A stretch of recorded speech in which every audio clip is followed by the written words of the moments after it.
Dude, I'm gonna show this cup, dude. Are we recorded yet? We, Are we recorded, we just dude? started recording. Yeah, we Oh, got into it okay. now.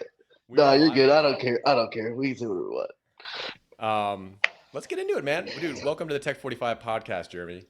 You're my 11th guest, which is crazy to Dang. think about. And they say, so you got a podcast now too, which I want to plug in just a second.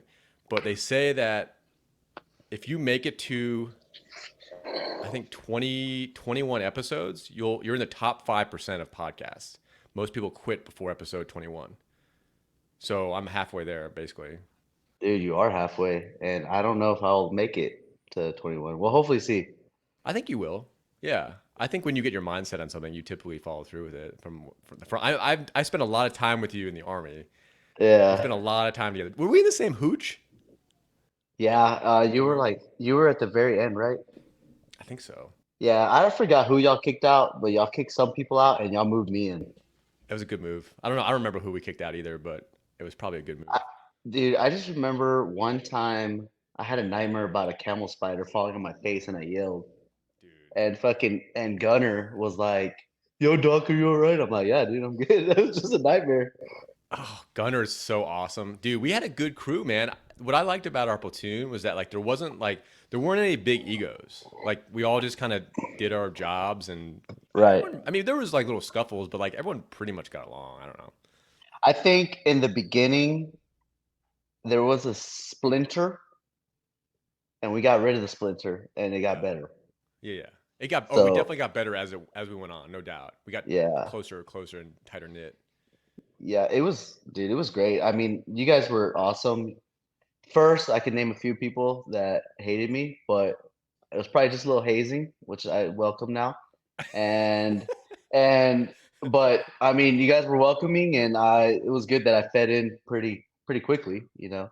You did. Yeah, So we needed you, man. What I was thinking about you before we went live, before you hopped on. I was like, what I liked about you is like, yes, you were a trained medic. You're a combat medic, 68 whiskey. That was your MOS. But like, we right, really needed another infantryman on the ground. That's really what we needed. And you were like 95% infantryman. But then when we needed you to right. be a medic, luckily we didn't need you that often to be a medic. But like that, we really needed another like rifleman on the ground, and that's what you were to me, from my Oh, perspective. well, that's great. I am flattered that you guys accepted me in that light. I am happy that I didn't have to. I would say I am happy I didn't do it on as many Americans. Yep, exactly. So, but everything else, it was good, a good experience, and it was good to get your craft up. Because now I haven't done it in what shit. I haven't done emergency trauma since what 2015. Wow. Yeah, so because I mean everything from medic life after that is just like all aid station and bullshit. So Yeah, I hear you. Like as you move out of up the ranks, you get removed from that tactical life. I feel like, and you're more of in like a mentoring other people that are coming up the ladder. And one thing, I almost joined the army as a medic. I took some medical classes, yeah, like I remember you told me. yeah. And so I was on the track to do the EMT certification, and then join the army as a 68 whiskey. I did get my EMT basic in college, but my Right. buddy told me about ROTC. I was like, I thought he was joking me because in my perspective, I thought you had to like work your way up to be an officer. Yeah, I had no idea. I had no idea what I was doing. dude. I'm laughing What? because like everybody that joins the military except for like nowadays, like if you watch my last podcast with my friend, we were like basing everything off like movies, dude. And what I Yeah. brought up was like everybody thought like the Black Hawk Down was like the most modern military movie, and everybody was like, "Dude, that's the army." In reality, it's not even close, dude. Like No, it's not. it's Yeah. not even remotely close.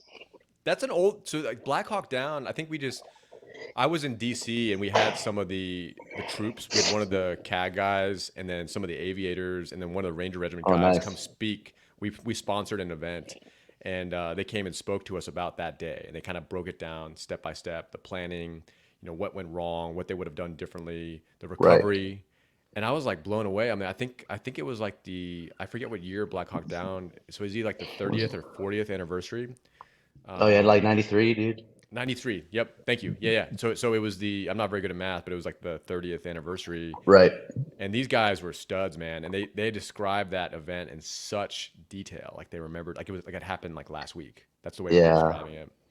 And it's obviously Yeah. been well documented, um, but yeah, it's crazy seeing like, I mean, the high speed gear for Ranger Regiment back then, and the CAG guys was like an M16 with an aim point, like with the original aim point red dot. Yeah. That was like the high speed gear of that day. It was the best that Yeah. the Army had. I mean, that was aim point had just broken through a program of record for some of the soft units, which were later adopted by the whole Army. The whole Army bought M68 CCOs, which was a later version of the aim point.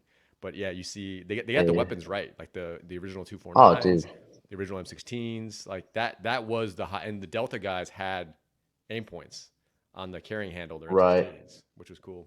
Dude, it's so cool too because like people love that shit and they've never even been in the military. They're like, dude, I want one of those rifles.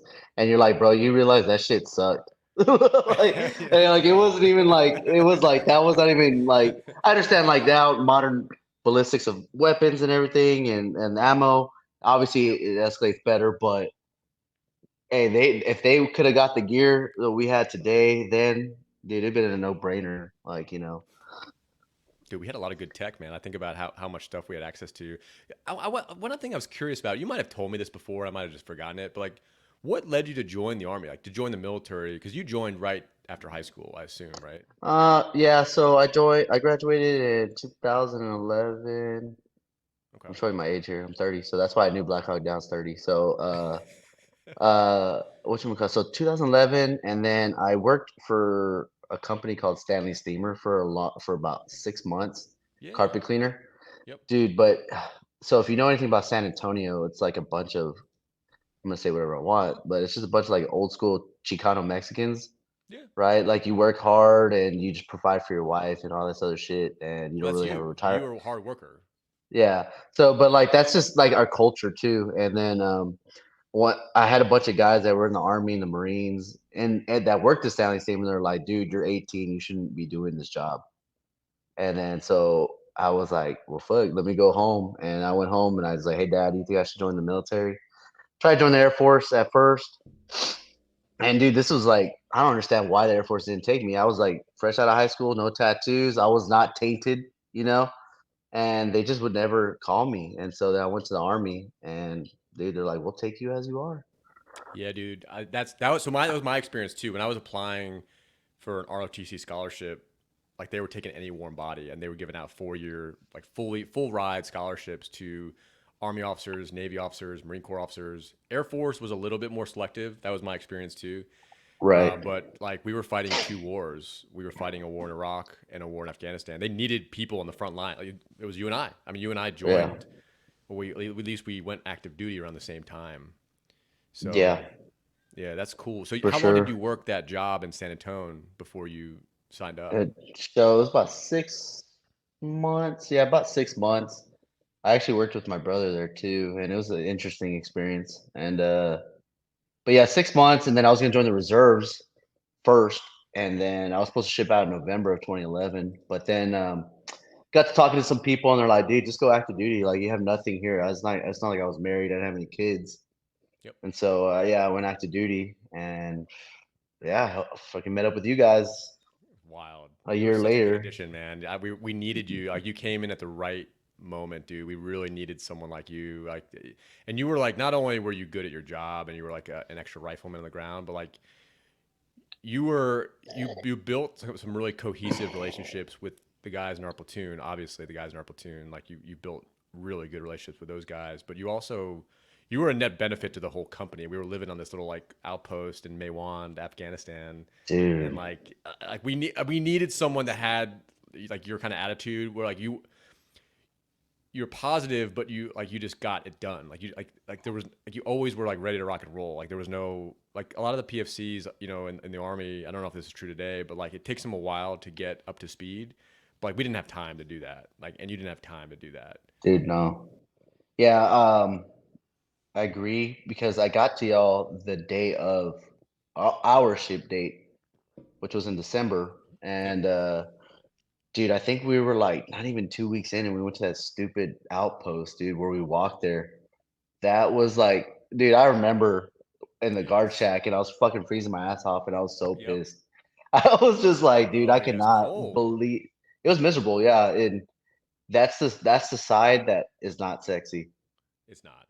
Yeah. right? And that's the side that people are not ready for.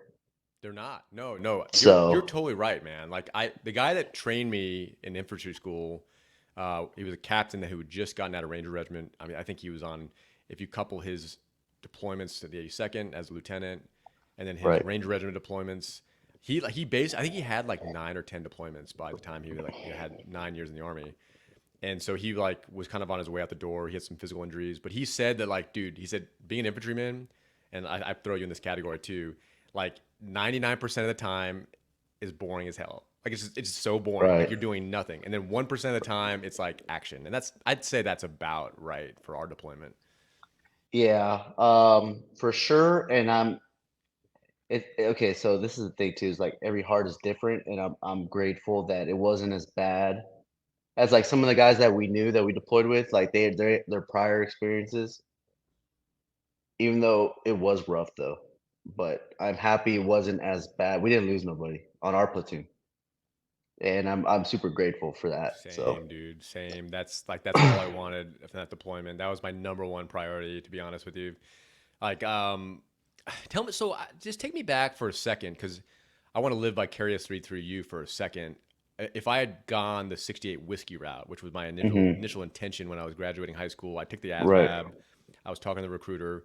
What can you tell um, folks that are either listening live or that will listen to the recording of this? Like, what is the training pipeline? What does it look like to become an Army combat medic? Yeah, so I don't know how it is nowadays, but because I know there's a lot of things that have changed. But from my soldiers when I just got out in 2022 that just got into the army, it's generally the same thing. It's about 4 months, but you got about a month and a half pipeline for EMT basic school, Oh, and okay. then the rest of it is all whiskey stuff. And then you go out to the field for 2 weeks, you learn some stuff. They're really pushing a lot of this prolonged field care stuff, and it's basically because airspace with conventional warfare. Oh, right. And you might So not have a medevac helicopter that can get to you. right, right, right. So Oh, I didn't even think about that, honestly. that was like the last. Even when I went to ALC right before I got out, they were pushing like prolonged field care, and I didn't really talk to my friend. He's a current PA in the army. He just graduated, and I should have asked him actually about that stuff. But yeah, that's the pipeline mainly is. But now I know that if you're super high speed, they'll send you the flight medic school, or they'll send you to like what's that other the sword dudes. Yep. Yep. So 60th. Yep. yeah, but I had a unique situation, man, because out of my class, I can name about probably about three of us that actually went to the line and deployed right away. Whoa. Yeah. I mean, Yeah, you were still a PFC when you joined our platoon, dude. dude, when we were in Afghanistan, I was still paying my GI Bill. That's how new I was. Yeah, I wasn't even in the Oh, army I a didn't year yet. realize that. I didn't Yeah, know that. yeah. So I joined the army March 2012, and then while we were still there, I was still paying my GI Bill. Yeah, and I should probably frame this up. Jeremy and I deployed together. I don't think I even explained that. We deployed together to Southern Afghanistan. We were there for 9 months together. We were in the same platoon, and Jeremy was our combat medic. Our 68 whiskey is the MOS designator. Yeah. Did they ever talk to you about the golden hour when you were like coming up in the training? Did that ever like was that ever like yeah? Can you explain like what Yeah. the golden hour means to you? What it means to me, or what does it mean? To What it me, means to you? Yeah. yeah. So I mean, obviously, and I said it in my last podcast. I believe with emergency medicine, you got to get to the basics right away, and they need most of these dudes need surgery Yep. to survive. But like our initial care is what gets them there. So, for example, I don't know how much we could bring up, but like on one of our missions, there's some Afghans that got hurt on a highway, Yep. and I got three of them right, and I was like, I forgot who we were. I forgot who the NCOC was at the time. I think it was the first sergeant.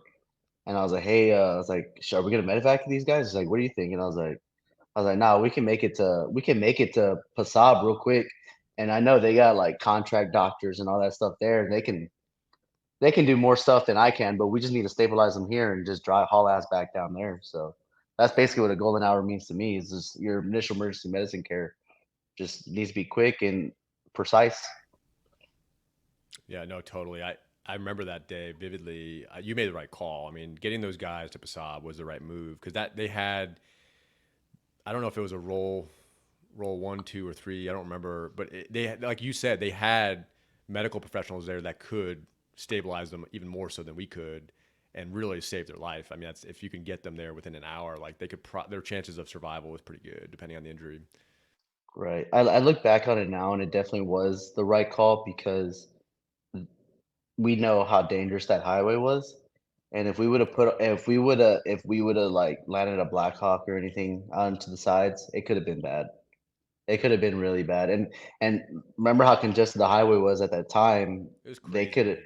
they could have just done whatever they wanted to us right there.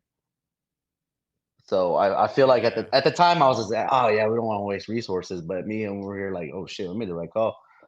dude. So Yeah, we were pretty exposed. I mean, for those that have not been to Southern Afghanistan, I mean, we were basically just think of like a two-lane road, basically through an open desert. yeah, It it was was terrible too. yeah, it was awful. They don't even give a damn about freaking traffic laws over there, man. It was wild, dude. Yeah, and do you remember how much stuff they would strap to those cargo trucks? Like there would just be like people Oh and my god. cargo hanging out of the truck.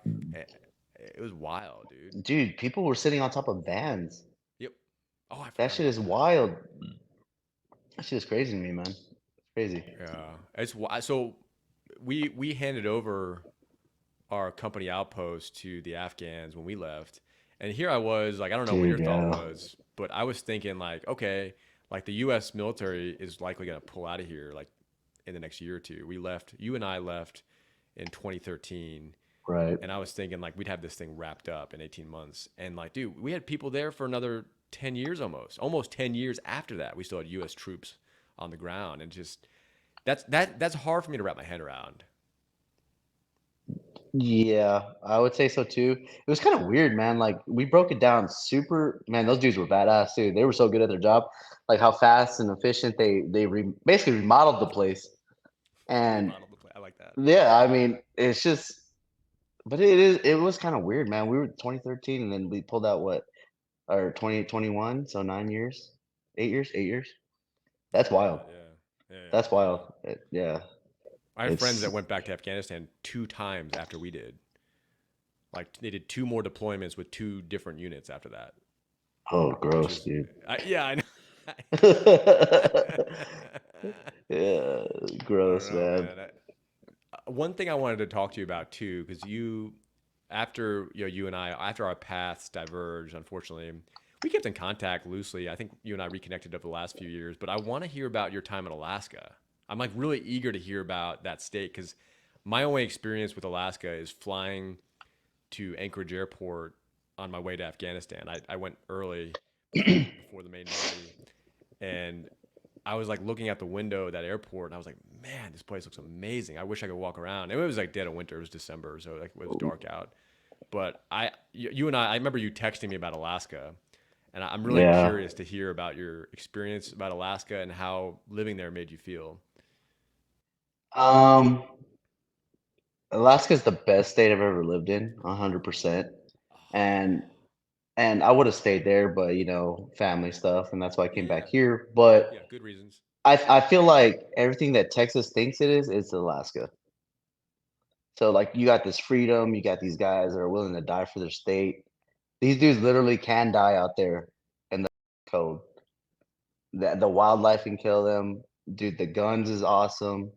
It's all public land, and here you can't even compare it, man. You really can't. It is not. You can't even compare it. That's what I hear. Can't. Yeah. So it's the greatest state I've ever lived in, and then I'd say the greatest state I've ever been in, and then behind that is Montana. So it's like a little Alaska. So I went to Montana last year, and I really enjoyed it, dude. I really like that state. yeah, it's beautiful, but the cost of living is way too high for no reason. It's crazy now. I mean, now it's crazy. I used to be able to get an affordable house in Montana, like maybe even right before COVID, like 5, 6 years ago, but that's not the case anymore. Right, right. Let me ask you a question, man. So we're talking about diverting when we diverted from each other in 2016. It was kind of weird because I remember talking to you one last time. I think you moved over to a different company, and we were in the motor pool, and I was like, "Hey, man, what's up?" And then I told you I was going to some program and everything like that. But anyways, so like, how did you? I don't know if we can talk about it or how you, if you would Sure. want to talk about it, but like our boy, he went through all that. It's hard, man. Ultimately, it was definitely a hard moment. But how did you like? Because I remember you sent out this group message to everybody. And Hmm. I felt like at the time everybody really needed it, even though nobody knew how to respond to it. But I feel like that brotherhood needed to be connected. You know what I mean? Yeah, I really felt strongly about that, and for those that are not aware who didn't serve with Jeremy and I, we one of the things that's heartbreaking, and this is not unique to our unit, unfortunately, is the number of service members that we've lost in the last 10, 20 years, call it like through the global war on terrorism era. We've lost more soldiers to suicide and related deaths like that, like self harm, than we have in combat, and it's staggering. And we had a situation like this from one of the team leaders in our platoon that we served with in Afghanistan, and it was heartbreaking because none of us really saw it coming. I mean, I had talked to him over Facebook Messenger 2 months prior to when he died, and I didn't really think anything of it. Honestly, I was like, he asked for a letter recommendation, which I'll do that for anybody in our anybody that we serve with. That's easy. And I took a lot of time and effort, writing this letter recommendation. And then I never really heard back from him. I was like, okay, strange. And I heard, he was going through a rough time, but like we all, have a hard time transitioning, especially after a deployment like that. Um, but it was like heartbreaking, man. And like to think about it, I'm trying to keep my stuff together right now. Like even trying to think about it, it hurts. It still hurts. And I've talked to you about this. I've talked to a bunch of people in our platoon about this. Um, I never saw that coming. And actually, one of the underlying themes of this media project. So I'm glad you asked the question. And it's a good thing you asked the question because people need to know about this. One of the underlying themes of this podcast is, how can we outreach? How can we effectively reach veterans and law enforcement officers deal with the same issues and prevent this type of thing from happening? This self harm, this self destructive behavior, drug abuse, alcohol abuse, failed relationships, isolation, terrible health habits, sleep habits. It all kind of culminates to, from my perspective, and this is how I felt, I'm speaking from my own experience, where you feel like the people around you would be better off without you. And I think that's the point that a lot of people reach. And when they reach that point and they have a plan, it's they're not going to tell anybody. They're not going to reach out for help. The people that reach out for help, you those are the people that want to be helped, right? Right. Um, but I don't know. How do you feel about it? Because I'm glad you asked about it. You're like one of the people I can talk to openly about this. Yeah, a lot of people don't know this, and I tried to reach out to a few people, but they don't understand that literally the night before and hours before, he was telling me about it, Yep. everything, Yep. and I didn't know what to do. I actually felt like crap, because What could you do? well, no, I don't know, and that I feel It's not like, your fault. yeah, a lot of people ask, like, well, a couple therapists say, like, "What could you have done?" And there's something I did, and I was, so I got a news article that morning of, right, saying it's going on, right, and Yep. It's on the I'm like, news. "Dude, yeah," and I was like, "Hey, man, I think it's," and then I do what I thought was right, it probably was taboo. Everybody probably looked at me weird, but like I reported it. I was like, "Hey, man, I think it's Yep. this That was guy," that was the right thing to do. and then dude, I got interviewed by the FBI and everything about it. Yeah. You And did the right thing, man. You did the right thing. You're honest. yeah, You're an honest guy in general. I that's one thing I admire about you. And I know some people, because I'm the same way. Some people perceive it as like being crass or being insensitive, but like I think living honestly and living by your principles like you do is that's the right move. I think that's the right azimuth to take in life. So yeah, it was a hard decision, but I knew that you got to realize like innocent life is at stake too, and it's not really his fault because it wasn't really him anymore. It wasn't the person that we knew. Right. So, Yeah. and I Yeah. feel And we like that's important to for people to realize too. Is like these people get so far off the deep end, they're like not that person anymore. And like, what can you do? You know, it's just. And if you watch my last one, I always say it's not your fault. You know, you do whatever you can, but you can't beat yourself up every day about it either. You know. You can't. No, I'm glad you brought it up because I don't know if I might have shared this with you already. So sorry if this is a repeat. But I've been typing up a document.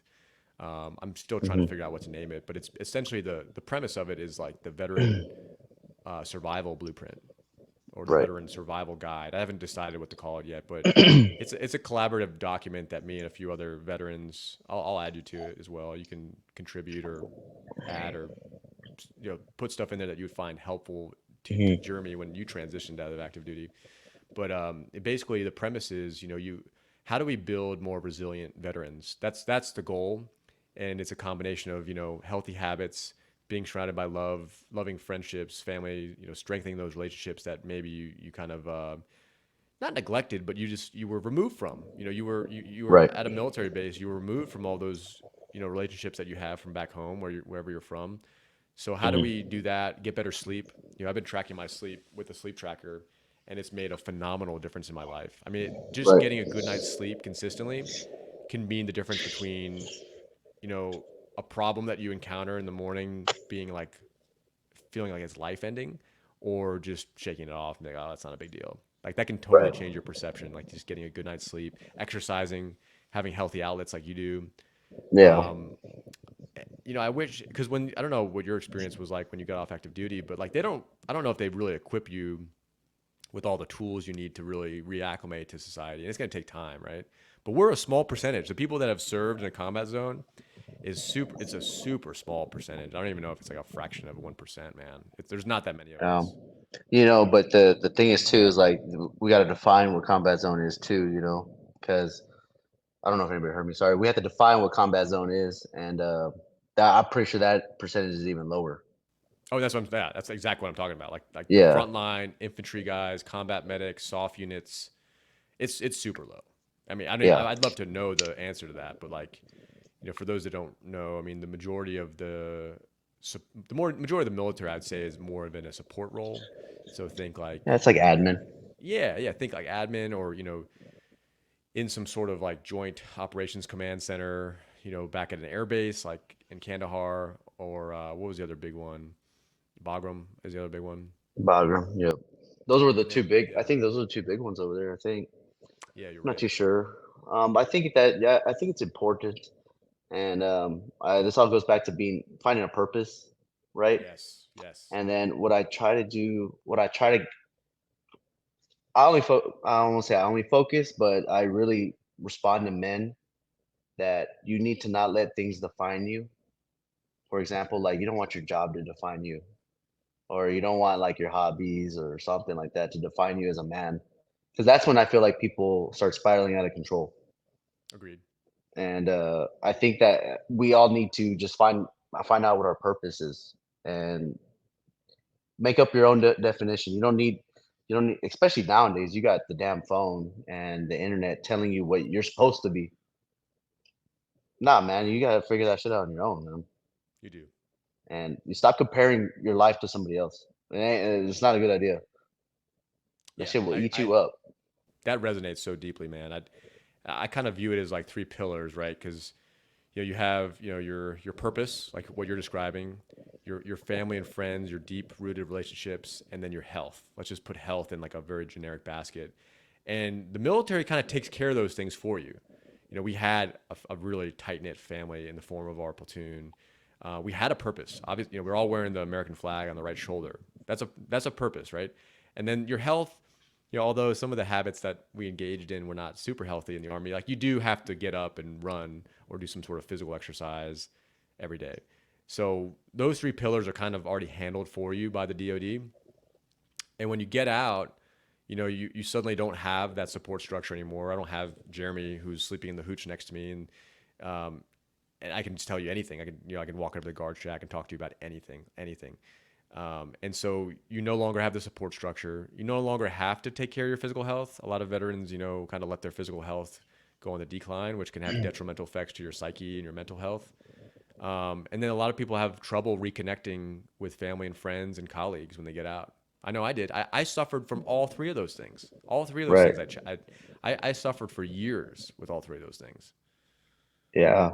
I did too, because especially when I came back. I mean, I'm not trying to compare, but I mean, I went over there at 19, and then I came back as a 20-year-old, and you're trying to fill a void, right? You're like, oh man, like I'm this badass medic. I got my boys.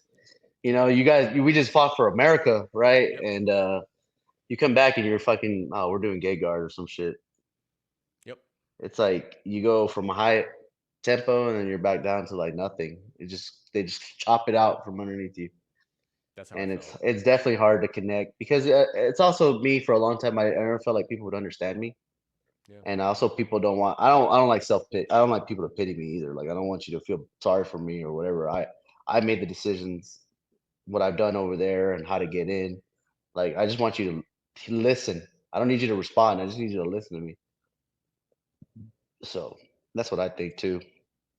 But I feel like as a society as a whole, we're going like in that direction too. Like we're not having conversations like this, and people are really not even interacting.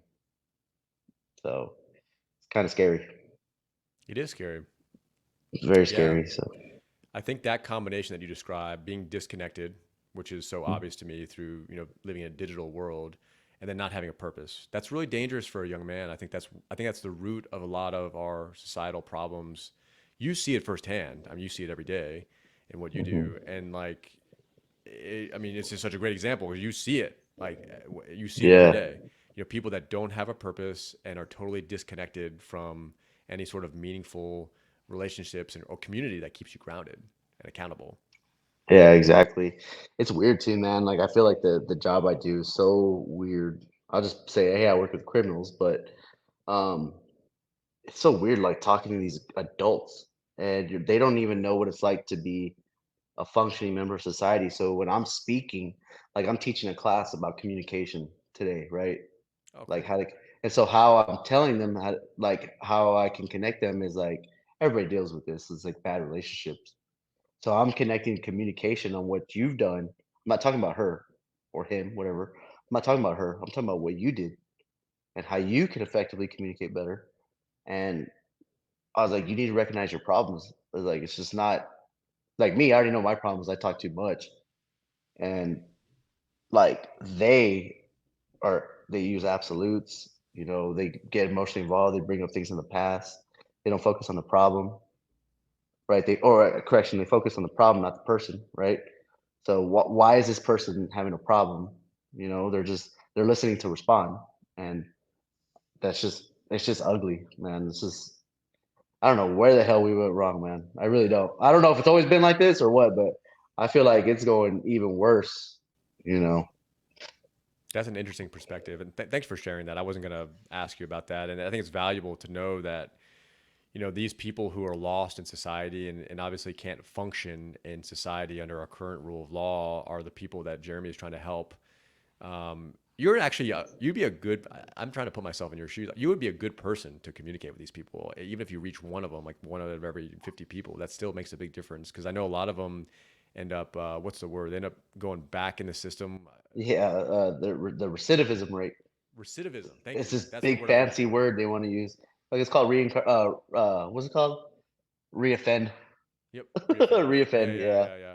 They go back to the same lie. I mean, so like even if they make a geographic change, like I've heard of this happening where like you have either a drug addict or criminals. They say, okay, I'm gonna leave Chicago. I'm gonna leave, DC, where whatever. They're gonna leave. They're gonna relocate themselves, right? But the problem is like they brought themselves with them, right? Like they Right. brought themselves with them, and like you said, there's a lack of accountability that they're not focused on what they can do to improve. They blame everyone else, right? And I've done the same thing. I'm not speaking for just them. I've done that to where I think woe is me. I felt sorry for myself, and when I should have been really instead of comparing myself to other people or getting this anxiety and this frustration, I should have said like, what can I do better? Like you can, there's always stuff in your control that you can improve, and you can be a better version of your 10-year-old self, right? Yourself 10 years ago, 20 Right. year old Jeremy, like that you should be comparing yourself to your former self, I Right. think. Yeah, absolutely. Absolutely. And I'm so fortunate I learned that at an early age, but it took a lot of heartache to learn it. You, it's just it's not worth it sometimes to get so bent out of shape and make yourself emotional and everything. You just, dude. And then it's not hard to convey a message. It really isn't. Like you can't it's also not hard to listen. Like I don't know what that person's going through. I can't te my biggest thing is when people tell you how to feel. Like, you can't tell me how to feel. I can't tell somebody else how to feel. Nope. And that's just what's wrong. I know we're talking about communication right now. We kind of went off a path, but This is it's great. it's such an important thing, communication. And like, what's people's number one thing when they break up? Oh, our communication could have been better. But what are you doing? Instead of saying what this person's doing to you, like, what have you done? And stop bringing up old stuff, dude. It's not gonna help. Like, if you really care about somebody, you'll figure it out. Like, So, and I read some books too. I read that book, Crucial Conversations. I think everybody should read it, Okay. and it helped me be an effective communicator. It even tells you like what type of communicator you're gonna be. So it's got a little exercise in it. I thought it was great. I bought it. I didn't buy it. It was given to me because I was gonna be an NCO, and I knew that I couldn't just be the way I was with you guys, right? And my first soldier was a little Chinese girl from China, 100%. Like she barely spoke a little English, and I'm like, dude, and like, it was so hard to communicate Yeah. with her. Yeah. But then what worked out was because after her, I got 2 soldiers from Korea. So it was just like everything that I knew that I had to do, it worked. It ended up working because the language barrier, the culture changes, they were all older than me, you know? It's just I'm some guy from Texas. These people are from the city, still trying to get their citizenship. Yeah. Like, it was just like it helped so much, and I feel like that helped me with my everyday life too. That's amazing. That's really cool. I would have loved to work with you as an NCO. Like I knew you had leadership qualities even from a young age when when you were with us, you were like 19, 20. Is that I was 19. When I you were first got with you, I 19 was years old? 19. Yeah.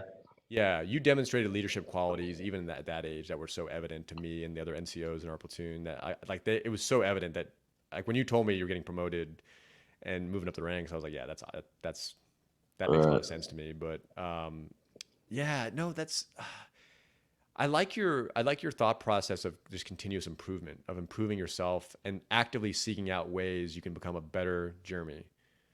Yeah. Because even today, what's the number one thing we deal with is our children. So it's like, do we want to be that asshole that we were at one point, or do you want them to see how to not communicate to people? Like, yeah, do we lose it sometimes? Yeah, absolutely. We're humans, but is it the way you respond to it and uh, those next those next effects after that? Do you apologize or do you just, no, this is how my parents are? It's just I feel like it's important. Self improvement is important. It's the hardest part for me for self improvement is being on a consistent fucking workout program. To be honest, Yeah, it's it's hard it's when you har- got a family, a job. I mean, you know, yeah. It's definitely it's weird too, man. Because like you got to be like self disciplined to do it. Like the army made you do it. Now it's like you got to self do it, and the age doesn't help either. it doesn't. No, I know. I can feel no. myself slowing down. No, the greatest multiplier that I've realized is really getting a good night's sleep. Like if I've been meticulously tracking my sleep, and I've been doing a lot of research on how to get not just the right quantity of sleep. People cite, you should get 8 hours a day. That's what I'm learning is that's not really as important as the quality of your sleep. Like the quality of your Yes. sleep and your REM cycles is actually much more important, and that's why I wear this like little electric device that measures your heart rate variability, how much you move throughout the night, and then it kind of collates the data using an app on your cell phone, and Yeah. that's like been life changing for me. And I'll tell you, if I'm on a consistent sleep schedule, Right. so I'm not drinking caffeine throughout the day. I'm taking, a magnesium supplement a couple hours before bed. I'm drinking chamomile tea a couple hours before bed. Um, I wake up with so much energy that I have to work out. Um, I mean, I spring out of bed, dude. I mean, yeah, it's like I like have to work out. It's like I want to work out. Whereas, before, for most of my time since I've transitioned off active duty, it was always a struggle for me. Always a struggle. yeah. I feel like maybe I need to do something too, but my sleep pattern is so screwed up, man. Like, because I have to wake up at like what time? I have to wake up at 4 to go to work. So I can't necessarily say, hey, well, I could. I'm not making excuses, but I've done it before. It's like I wake up at 3 and I go to the gym, Wow, and that's I amazing. I like it better than waiting to the afternoon. But it's just my sleep pattern is so screwed up that I'm like, oh man, I'll sleep in and then I sleep till my alarm, and then. But if I wake up at like 3 o'clock, I'm like, screwed. I'm just gonna go. I'm not gonna Yep, waste no time. you're up. And yeah, I'm up. I'm up, ready to go. So. But yeah, man, it's definitely a struggle though. I'll tell you right now. It's definitely running. I don't know who invented running, but it was a bad idea. It was a bad idea. I'll tell you whoever invented it. I don't know if God was like, you know what, dude? Let me tell these humans to run really fast. You'll be out of breath. You'll get really hot and sweaty, but it's damn good for you, man. I cannot believe that was a thing. They're like, oh yeah, we should do that, dude. Yeah, bad idea. Yeah, Uh, th- running yeah. kind of stinks sometimes, man. It's hard. Dude, you run all the time though, man. I do. I punish myself. Humans. I've been reading the past several years. I've read some anthropology books where they dig up skulls of humans and skeletons of humans and what were they try to figure out and hypothesize on what they were doing during that era. And they've got different methods to just kind of determine how old those artifacts are. And one of the things that I've read about is that humans like are optimized for running long distances. We're bipedal mammals, which is rare in itself. The reason we don't have fur is because we cool ourselves off easier. We sweat. Most mammals don't have sweat glands. They like your dog requires Yeah, I forget what the term is, but they release heat through their breath. They pant. That's the body expelling heat out of their mouth.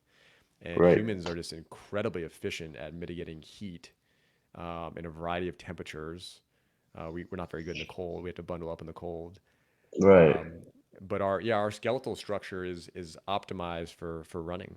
And humans, assuming a human's in pretty good shape, will be able to outrun a horse over long distances. Dude, I knew you were going with that. I don't know where the hell I heard that at from before, but I was like, dude, we can outrun horses, dude. Not fast, but like distance. Yeah, that's And how we hunted animals. That's why we were able to hunt animals. We just literally ran them out of gas. yeah, like that tribe in Africa. I forgot what they called the Hadza or whatever. Yeah, yeah. Dude, Oh they yeah, just right. they, Yeah, yeah, they just run all day and eat meat and honey, and they live.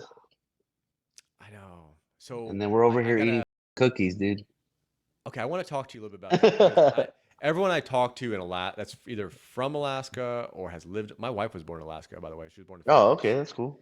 Oh, So her man. her father tells me all about Alaska, and he didn't want to leave. He had a similar sentiment to what you described, where he just being immersed in nature, eating fresh fish, fresh game, Yeah, and I think that, that a lot of people grow their own food in Alaska too, although it's like heavily seasonal. So yeah, did you feel summer like stuff. you had more access to nature, and did how did that make you feel when you're immersed in nature? Because I know how it makes me feel. Dude, it's like you're one with yourself.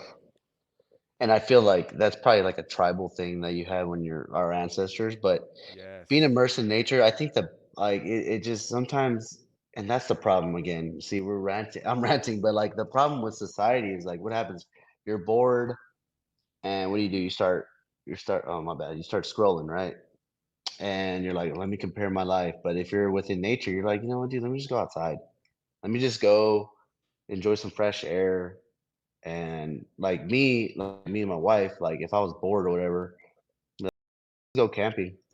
Yeah. Yeah, and like we drive like 60 miles, and guess what? There'd be no cell phone service, and it'd be cold and dark, and be like, all right, we're just gonna pull off right here and just camp. And it's like it just clears your head. It makes you happy. you don't even need to hunt, dude. Like people don't even hunt over there. There's like hippies, if that's the right term I'm looking for here. Yeah, They're just yeah, like enjoying. They're just like enjoying the grass and getting bit by a mosquito, and you're just like, dude, man, this is great. Like it's amazing. It's amazing, and I think Texas could be like that if we had more public land. But yeah, yeah, yeah, yeah. it's just That's the not. It's not. limitation. Yeah, and then everything's so like the I think the biggest public land area is West Texas, and it's 8 hours away, dude. So, That's but yeah, wild. Yeah, I hear that from people in Alaska that like the access to nature and public lands is so easy. I mean, for a while in Alaska, I don't know if they're still doing this. They were giving out parcels of land for a while.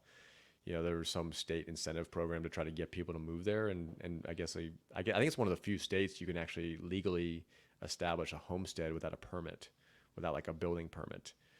Um, but I know, I mean, there's just some nature trails by my house. We live in Virginia where there's like deciduous forests, and so just being able to walk from my house and then be immersed in nature, especially in the mornings. In the mornings before the traffic picks up, you'll see foxes, you'll see deer, you'll see raccoons, squirrels, rabbits. It makes me feel really good. Even though I'm only like doing a quick jog through the woods for 30 minutes, it really makes me feel good. yeah. Forest bathing is what the Japanese call it, forest bathing. Oh yeah, well, man, I had this guy tell me he likes to eat the sun, as in like he'll just freaking stand out there and just like sunbathe, and he's like, I'm eating the sun, and I won't. And he's like, I won't eat for 2 days. I'm just eating the sun, That's amazing. and I'm like, dude, you're wild. I'm like, but Yeah, I that's like it wild. though. Yeah. I like it, but I was like, you're wild though. I was like, so Dude, that's some esoteric stuff.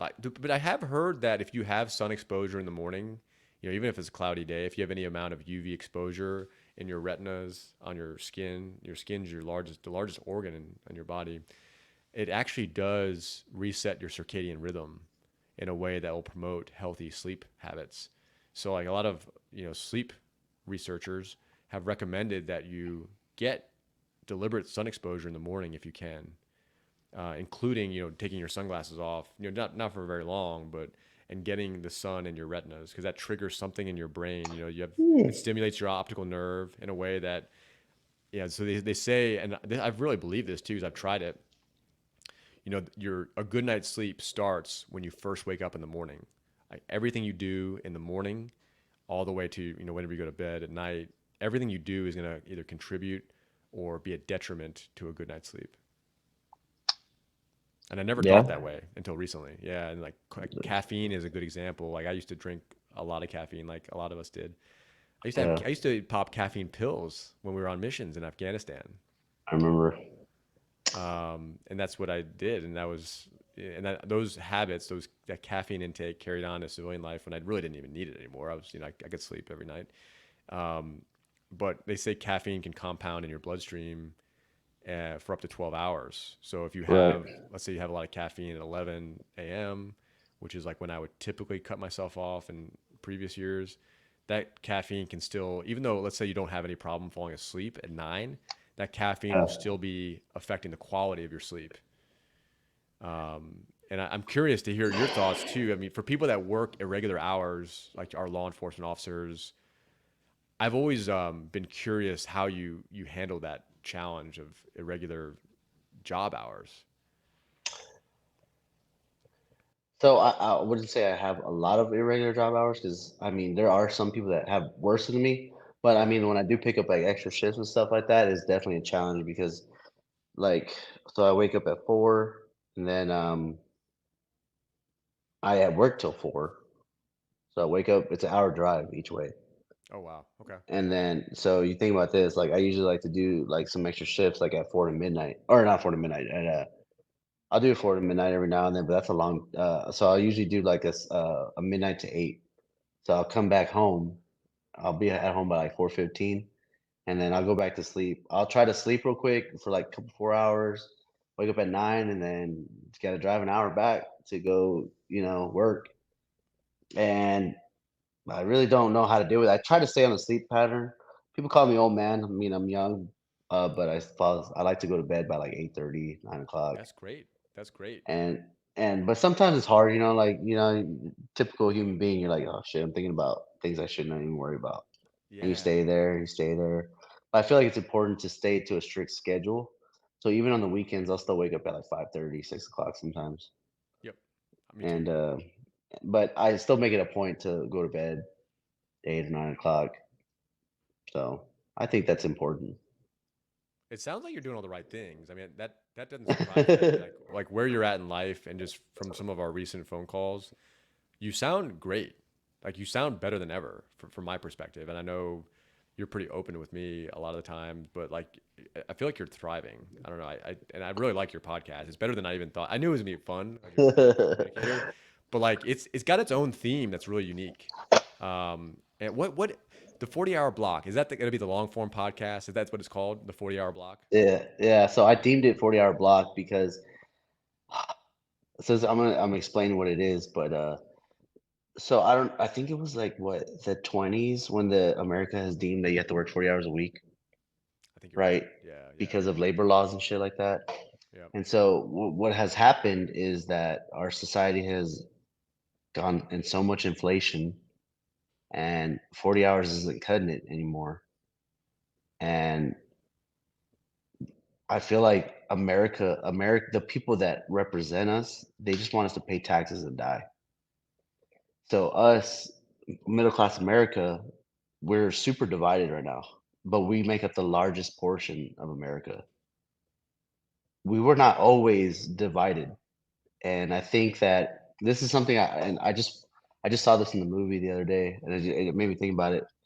Um, the Avatar, Yeah. not the last Airbender, but the fucking blue alien things. Yep. Yeah, There's yeah, a yeah. there's there's a part in the movie where the I don't remember her name. It's fucking Zoe Saldana or whatever.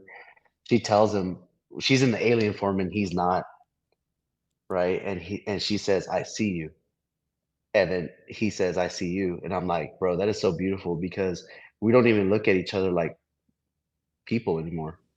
Yes. We define each other by our social class, whether you're gay or straight, whether you're a Republican or a Democrat, whether you're a law enforcement officer, whether you're non-law enforcement, a veteran, non-veteran, and it's just that's why I created the podcast to know that hey, you're still a person, just because I'm successful, it doesn't mean I was always like this.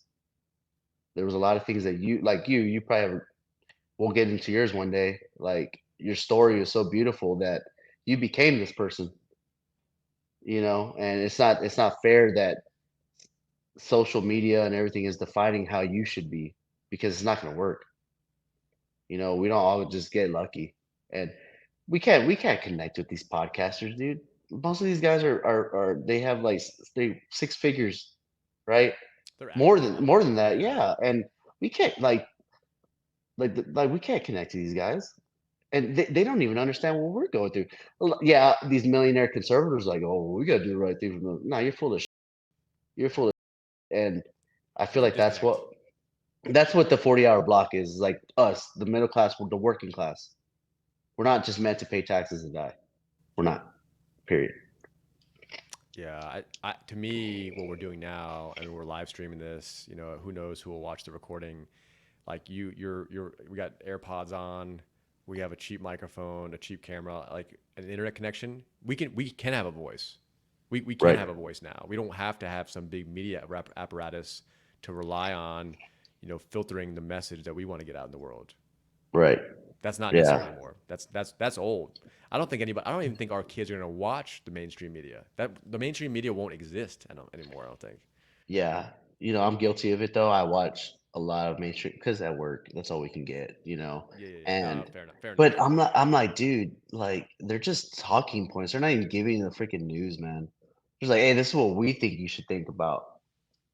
No, man, that's whatever happened to us, we the people deciding what we need to think about, what we decide. And I don't even care if you're a liberal, man. Just be a free thinker. Yep. Quit Oh yeah, thinking. totally. Quit believing in everything. Like I'm guilty of it, right? I was super conservative at one point, and then now I'm like, I don't even know what I believe in anymore. It's just I feel like we've been fed lies, and like we talk about this all the time, but it's just we can't even not like judge each other based off of it. People are fighting over shit that it's not even in your control. Like when they vote for these budget things, dude, they don't have your best interest in mind. But guess what? We're gonna fight about it. We're fighting about a country that you can't even find on a map. That's scary to think about. You're right. Yeah, Yeah. that's. Do you No, but I'm think? not.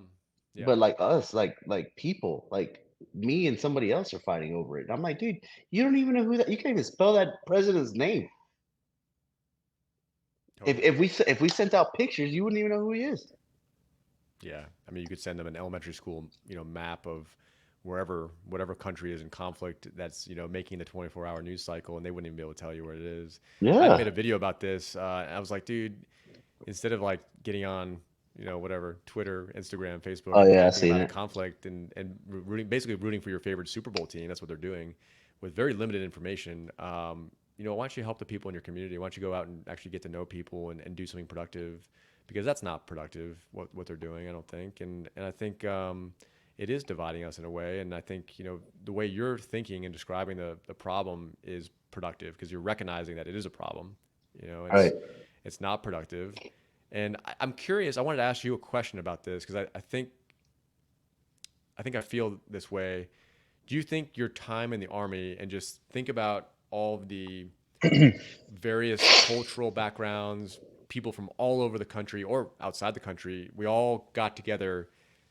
For us, it was Fort Bliss, Texas, and Afghanistan, but we all were kind of thrown together and given a common mission as we were all Americans or we were all striving to get our citizenship. Do you feel like that shaped the way you view things from an early age when you were 19, 20, 21?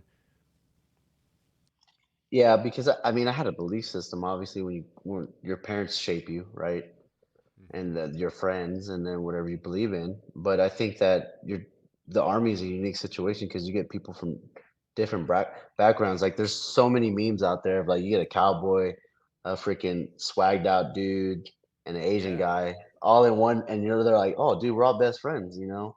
I And I know. I think love that that. I think it's good though that because humans are very tribal, so it's like if we all had one common goal, we're gonna freaking unite. Just right now, we don't even know what it is. Beautiful. It should No, it, no, it it's should beautiful. it should just be able to live free and like, dude, come on, dude. Even though I get paid by tax money, I mean everybody does, even private citizens. They don't if they don't know Yeah, how it works. You it's get true. paid by Yeah. taxes too. So, but dude, it's so astronomical, man. You get half your wages taxed. You buy things that are taxed, and then you pay taxes at the end of the year, and then you got to pay on top of that if you owe money. It's It's crazy. wild. Yeah. It's I crazy. I love what you said about people of different backgrounds coming together in the military because I do love the memes. I mean, I always try to share those with you and all the other people Yeah. we serve with because we did come from such different backgrounds. Like the people in our company, I won't name anybody specifically, but like we had people that were from, really, really wealthy families that owned like that had, large stakes in public companies. We Oh, had I didn't we even had know yeah, yeah, yeah. that. Oh yeah, yeah, we did. And they were, they were doing the job. They were doing a great job. We had Right. people that were from just regular middle class, working families, which was probably the majority of us.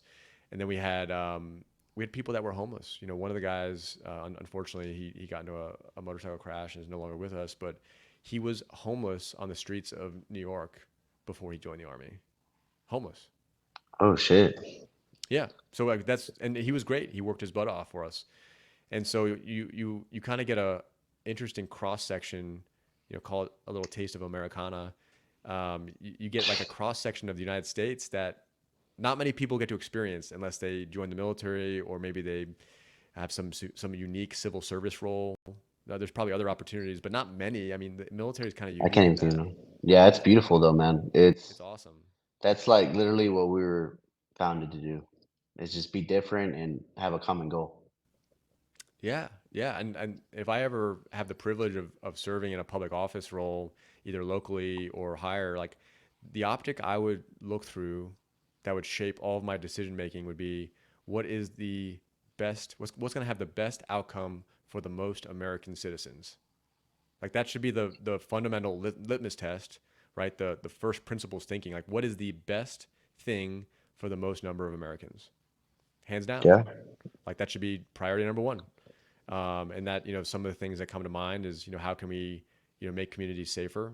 There's some communities out there that are, more dangerous than where we were overseas, like per capita, like way more dangerous, Right. Right. which is Yeah. scary. It's yeah, but there we go. We go back to it's even in the army nowadays. These people are so far removed, right? What do they? What do we call it? They're at the flagpole too long, Correct. and they don't even. Dude, I love it when these politicians are like, "Well, I gotta do right by my people." I'm like, "No, you're not. You're not even asking them." Like if you ever have the great opportunity to serve in a public office like that, I know you'll go talk to people, right? If do people think, but they got to realize too that you're not going to get change right away, right? Government just takes a while, and that's expectations too, right? Because of us as Americans today, what do we want? We want instant gratification, Yeah. you know. No, you're right. I want to tell you a story about my barber. My barber is a amazing woman. It's really two women that run this barber shop by my house, and they're from El Salvador. They're amazing people. I love these people, and they really do a nice haircut too.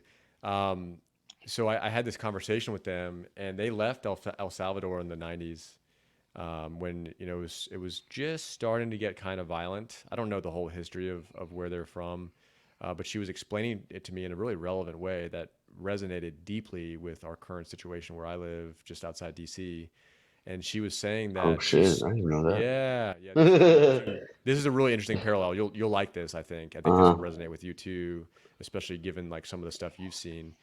Um, she was saying she started to see in El Salvador initially some of the like the downfall of El Salvador, if you want to call it that. That sounds really Dark. extreme, but for a while it was a very dangerous country.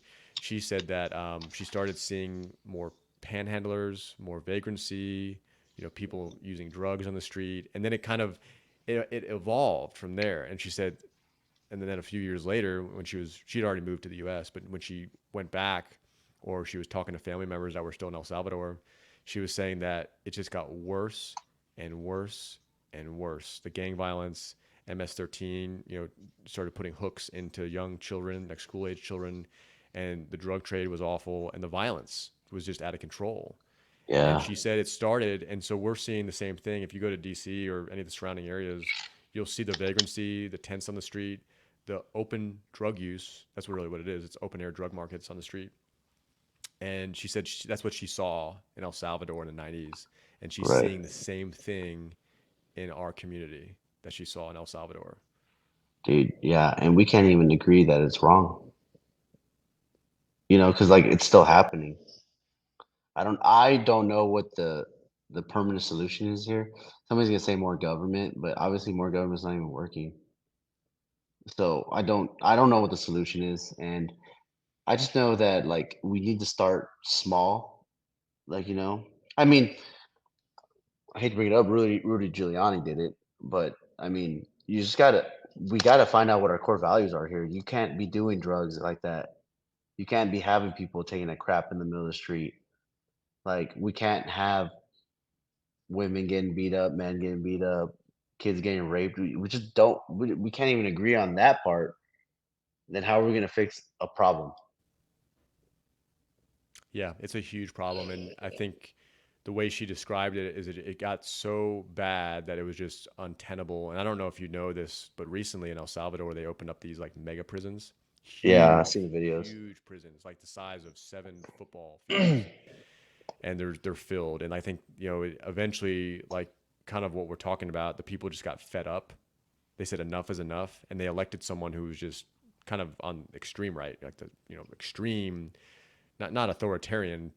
I don't know much about their government right now, but I know the approach they've taken now is that I mean they'll arrest all criminals or known associates. So like if you happen to be, let's say you're in an apartment and there happens to be some criminals in there and you're not involved in any criminal activity, like they'll arrest everybody in the apartment and then they'll just sort it out later.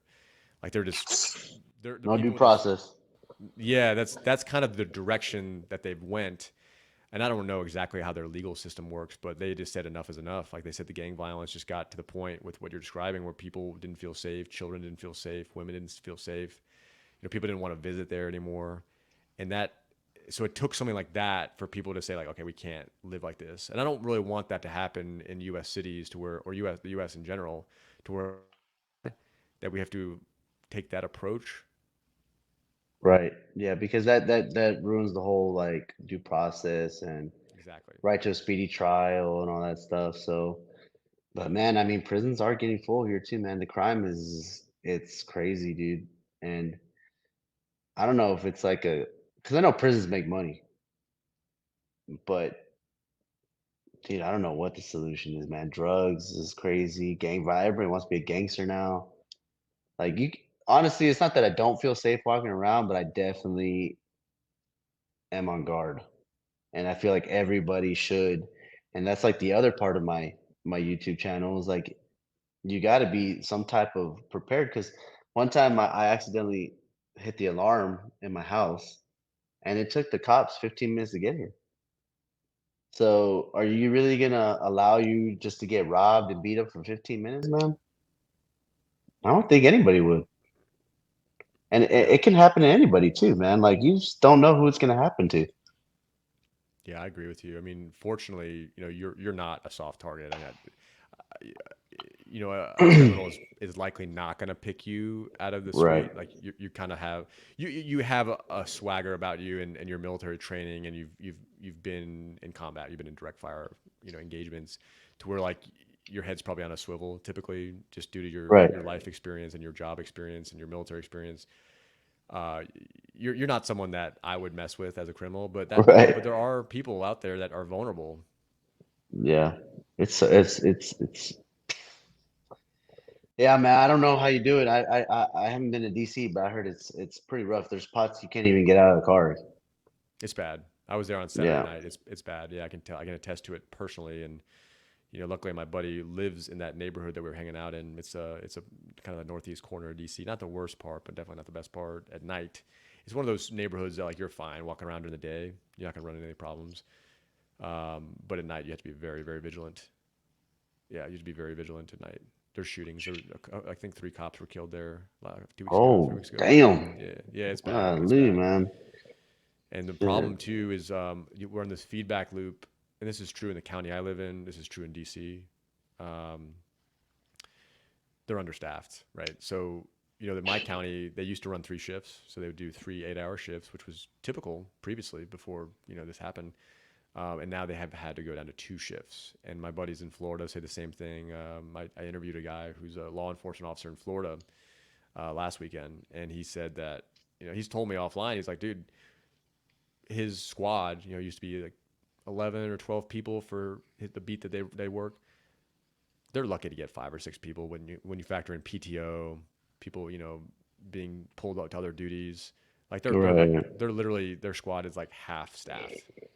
And so that puts more Yeah. stress on the police officers. They're working more mandatory overtime. They can't fill all the positions. Like they have a job, they have a board where you can choose to your overtime slots. It's like, all right, dude, hey, we need 7 cops in the entrance of Disney World, or we need this many cops on the beach. Like there's open opportunities to where you can work as much overtime as is legally allowed, and they still can't fill all the spots. Yeah. I mean, I wouldn't want to be a cop right now either. I mean, you're not appreciated. Um, you're public enemy number one, I feel like, you know. Do I am I very critical of police officers? Absolutely, man. But we definitely need them. I'm glad that whole corrupt cop thing is going down. Yeah, But me too. in return, though, it's making the police force low. And I say that is because now they know that corrupt cop thing is that whole little tribal set thing. Now it goes in effect, right? Like you're like, well, if they're not gonna have that person's back, that dude had my back. I'm gonna leave. Yep. You know, That's so happened to a I few do. few of my friends. Yeah, that's happened to a few people I know. Yeah, but I definitely I see. It's just ugly, man. And fuck, dude, I feel bad for people that are police officers. That's all I gotta say. I wouldn't do it. You couldn't pay me enough to do it right now. So let me ask you this: how do we get more qualified people into that profession? Have you thought about that at all? Well, right now we're not in the right direction at all because we're getting. There's that YouTube channel, Police Activity. All Dude, right. you see that video of that dude with the acorn? Oh yeah, yeah, Dude, yeah, that's yeah. what. But how do we get more qualified people? You can't say veterans, right? You can't discriminate. Think the process. You gotta get rid of police unions, right? Okay, I can't say that because I'm a union guy a little bit, but it's different because I work for the federal government. It's way different, trust me. Because Border Yeah, yeah. Patrol and us, you know what I mean? It's just different. But I believe it. Yeah, yeah. so like I feel like there needs to be a process every like this is kind of like the army, man. Like I feel like you need to have a process every quarter or every 6 months where you are minimally fit for the job. And another thing too is these cops they do so much overtime. San Antonio is a perfect example, and they'd rather go spend it on a brand new house or a car, but they don't even want to go train, and they don't want to. Dude, they don't even know how to shoot. It's common. I'm not saying I'm fucking like a dev group guy or freaking a Delta operator, but like, dude, you don't even know how to shoot. It's common. No, A- it's very And common then what you're and describing. then another bad thing too is if you watch these police incidents where they have multiple cops with a criminal, everybody's fucking shouting different orders. So the dude's under stress, right? I'm not saying he's right, but he's under stress. He's listening to multiple people. He makes one move, boom. Well, this guy told me to move, but you told me to drop my hands. Like, what do you want me to do? Right? So training is definitely they need to train, man. That's all there is to it. They need to train, and then number two is that the workers they need to escape too. Can't be thinking and stressing about the job so much. Do you think So if the cops were better trained, they would have more confidence to resolve these types of conflicts that you're talking about, even if it's not involving firearms? Let's just say let's say it's a potentially violent situation. Like let's say it's escalating. Do you think the cops would have more confidence in their ability to de-escalate if they were yeah, better trained? it's funny you bring that up. I just did a de-escalation training in what was it in July of last year in Denver, and I definitely think they need it, but they're not there to be a psychologist either, and I don't know how to solve that. Like, you can't solve society from we're just so far off of psychological end, and cops have to adapt quickly, They do. and unfortunately, they're the first ones there because firefighters and ambulance, well, they ain't going into the scene safe. So No, they don't definitely even have, first. yeah. So if it, do I think they'll be better off? I think they'll have another tool, but as I stated, you have to that tool is for you to use. It's up to you to be able to respond with the tool. 100%. Yeah, I agree with what you're saying, and you've lived it. I mean, you've done it. Um, yeah, I'm trying to think. I mean, one of the things I found interesting, I was surprised by this factoid, is that most European nations, especially Western Europe, they have 20% more police officers per capita than we do in the U.S. 20% is a big number, man.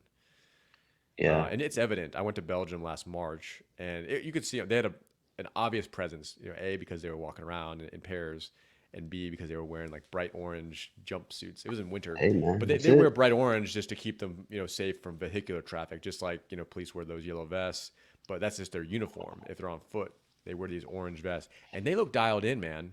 These were a mixture of young men and women who were walking around confidently. They were wearing their patrol car. They were on the streets, walking around with a dialed utility belt. They were trimmed. They looked like they were in good shape.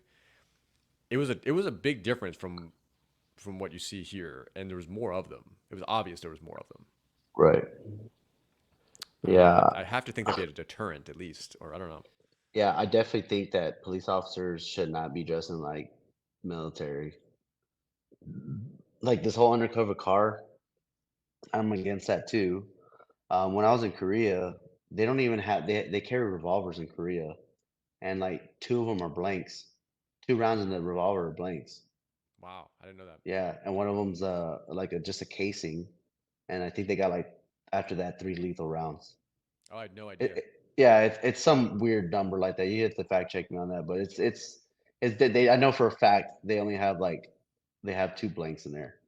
It's so weird, but you don't really hear anything about crime over there. I just Really? don't know what I truly don't know, man.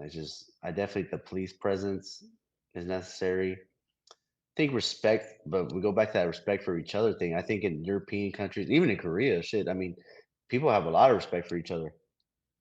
And I think it needs to start when you're young. It's just we need to just look at each other like people instead of hey identifying that person by a cop or as a military person or a capitalist, Yeah. super liberal. We just need to stop identifying each other by this.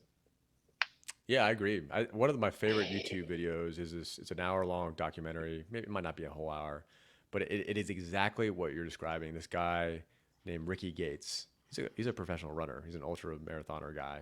Super Right. small, thin, agile guy, and he drove like an old beat up Toyota Corolla or Camry. I think it was a Corolla. He drove it to Folly Beach, South Carolina, which is one of the furthest east border islands you can go to. I think Long Island's a little bit further east, but his goal was to travel on foot from Folly Beach, South Carolina, all the way to the West Coast. I think he ended in San Francisco. So this is a few thousand-mile trip, and what he wanted to accomplish is exactly what you're describing. He wanted to get to know people, and a good way to do that is on foot. You're forced to interact with Yeah. people if you're on foot, and he was actually forced to rely on people too. I mean, there's clips of him filling up his water bottle from random people's garden hoses, that them taking him in or them driving him to the next trailhead in his journey. But yeah, the video is called Trans Americana. And I thought it was really interesting because what he learned from his trip, from this, almost 3,000-mile journey on foot, running every day, through mountains, through deserts, just camping out. He's just a lot of nights he just slept rough. Not every night. I mean, sometimes he slept inside too. But he learned that is exactly what you're describing. We're not that different. Like Americans are not that different. Like everyone's just trying to feed their family. They're trying to get along with the local community. We're not as different as the media or whatever influence outside of our control would make us think. We're actually a lot more alike than we're different. Yep. Hey, we're all on the right path. We just gotta freaking, I don't know. We just gotta put our differences aside and communicate. Listen. Like you said, we're not different, man. That guy, I forgot his name, what you just said, but we're not different. Even if you're from a different area, like we can all agree on something. And I think we need to start there with agreement, get our baseline, and then move on from that point. So Yeah. Why do you think that people band together during disasters? And I always I the only that's a obvious good example I question. know of is 9/11. I was in middle school when 9/11 happened, and I remember my middle school civics teacher, Mr. Ostrander, who was also a veteran. He's a Navy veteran. He wheeled in that little TV cart. I don't know if you had this when you were in elementary Yeah. school. The little it was like an old school box TV on a cart on wheels. Yeah, it was tall. Yeah, Yeah. It was like, yeah, it was yeah. probably like, yeah, it was probably about my, maybe my height or maybe a little bit shorter, like maybe call it 5'8" at the top of the Right. TV. And he wheeled in, you know, the news. Obviously this is a pretty horrific event, and seeing the buildings on fire in real time and like live TV was kind of scary. But, why do you think in general, men and women kind of get more cohesive when we're faced with existential threats like that? I think the sense of community. I mean, there's strength in numbers, obviously. Uh, but you want to be part of something to make sure that we all got each other. And I think it's just like, I mean, the most major disaster we had recently was COVID. And what did you do? You got with your family and you're like, hey, what do we do? Like, do y'all have this? Do we have this? And it's the same thing. It's community and making sure that you won't survive on your own for a long time. I mean, there's people that do it, but you're talking about like less than 1% of people that can do it. So I think the sense of community, and obviously we gravitate towards each other. That's what we are. We're humans. So I think so. I think that's why during natural disasters and everything like that, it's just community. You want to be happy again. Yeah. Did you find a sense of community when you were living in Alaska?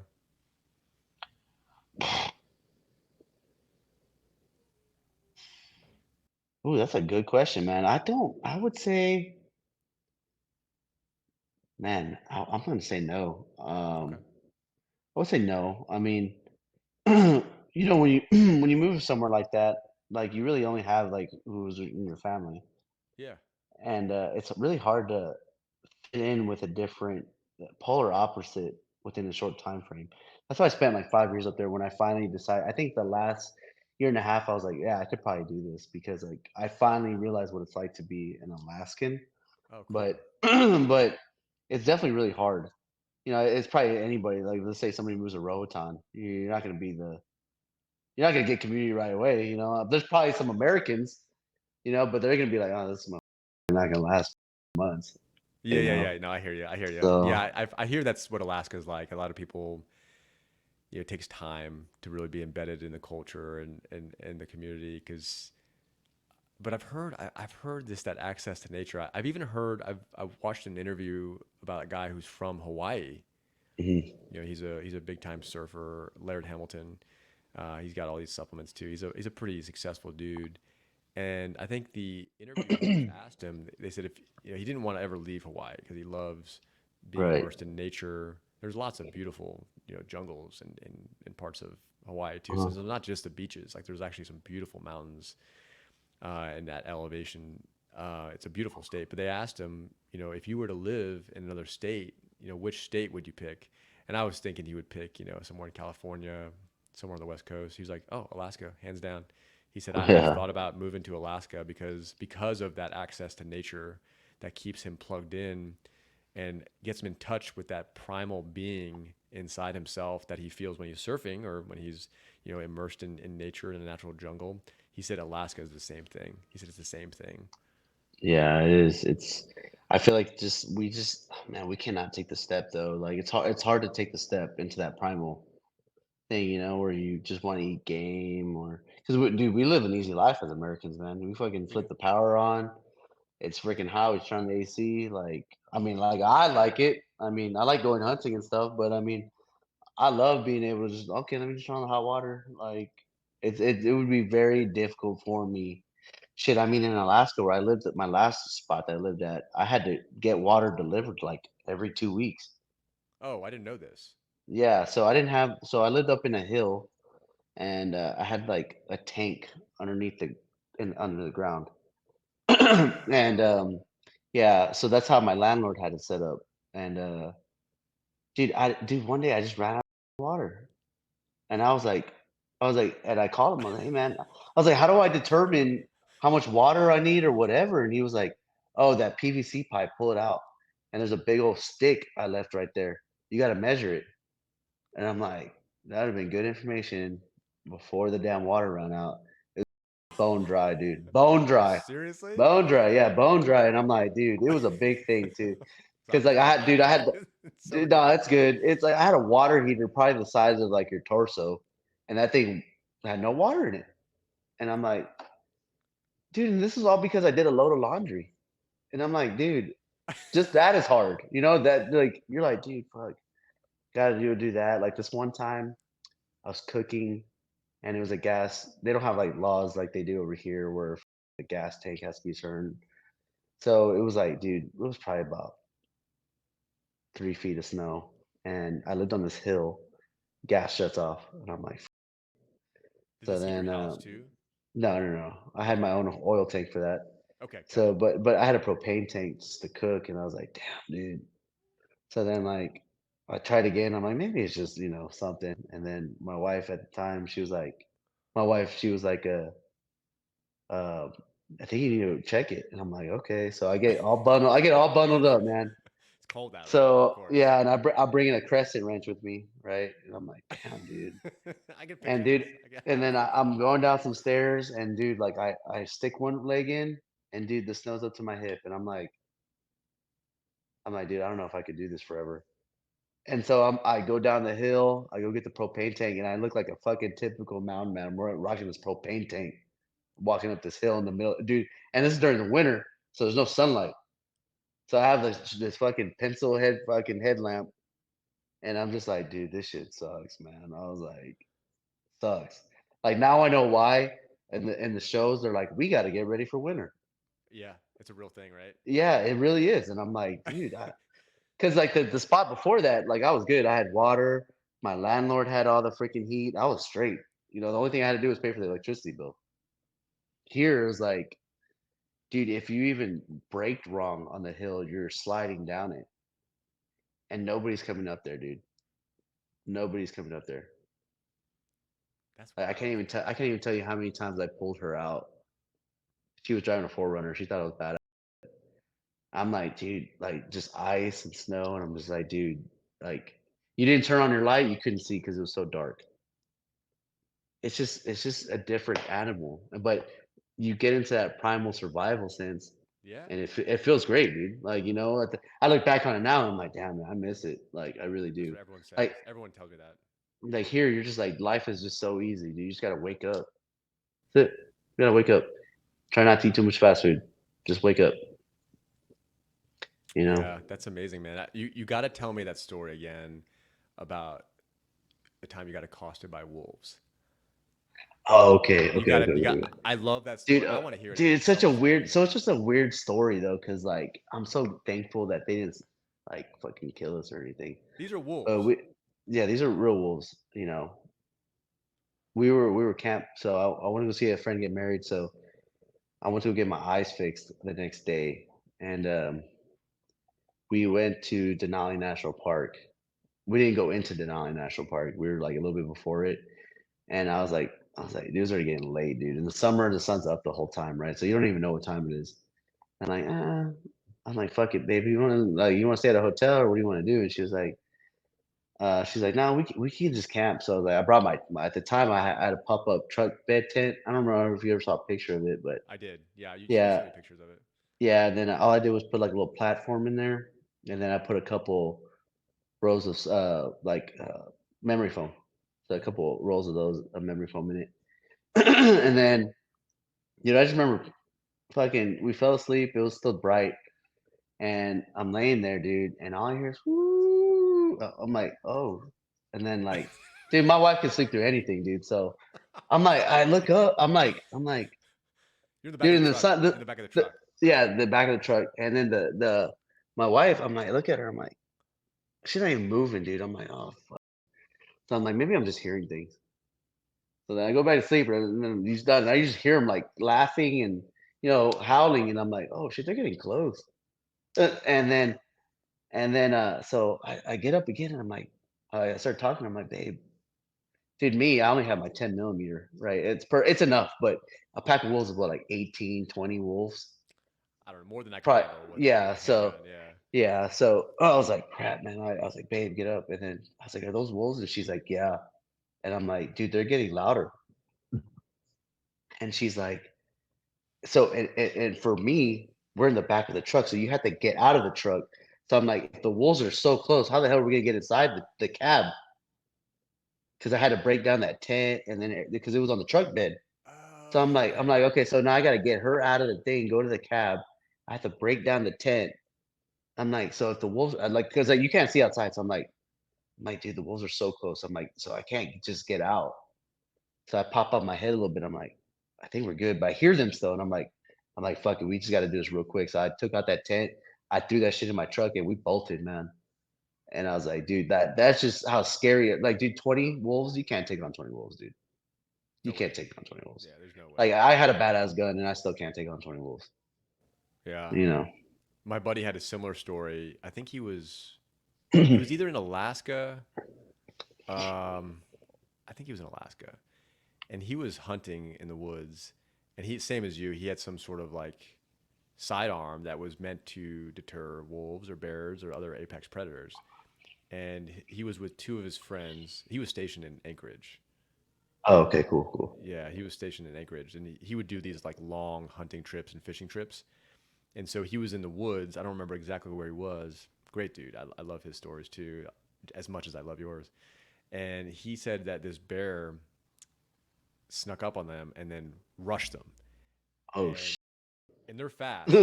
And people don't realize how powerful these animals are. I forget what kind of, I don't know if it was a black bear or a, I don't Probably a remember what black type of. bear. It's probably a black bear, but it might have been another type. Probably a black bear.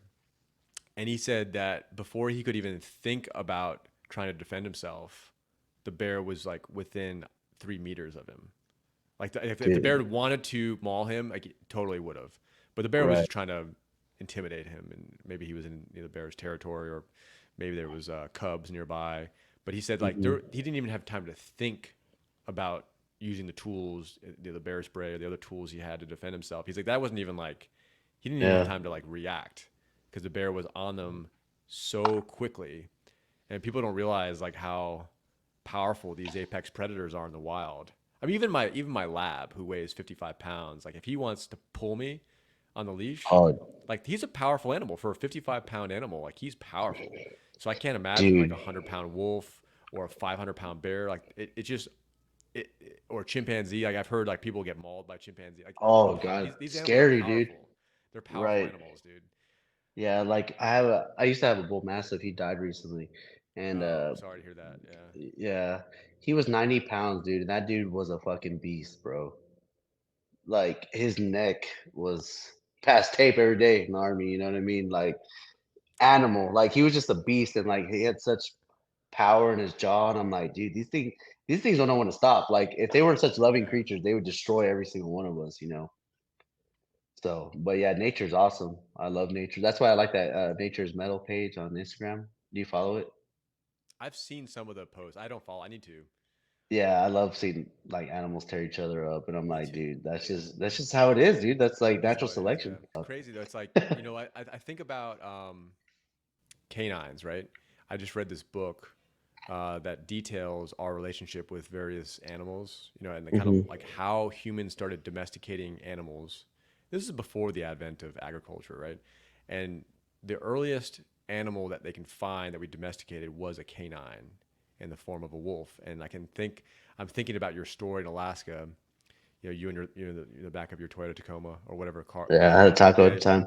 yeah, Taco. Yeah, so you're in the back of your Yeah, Tacoma with your wife, and these curious creatures, these wolves, who were essentially a lot of times they were scavenging.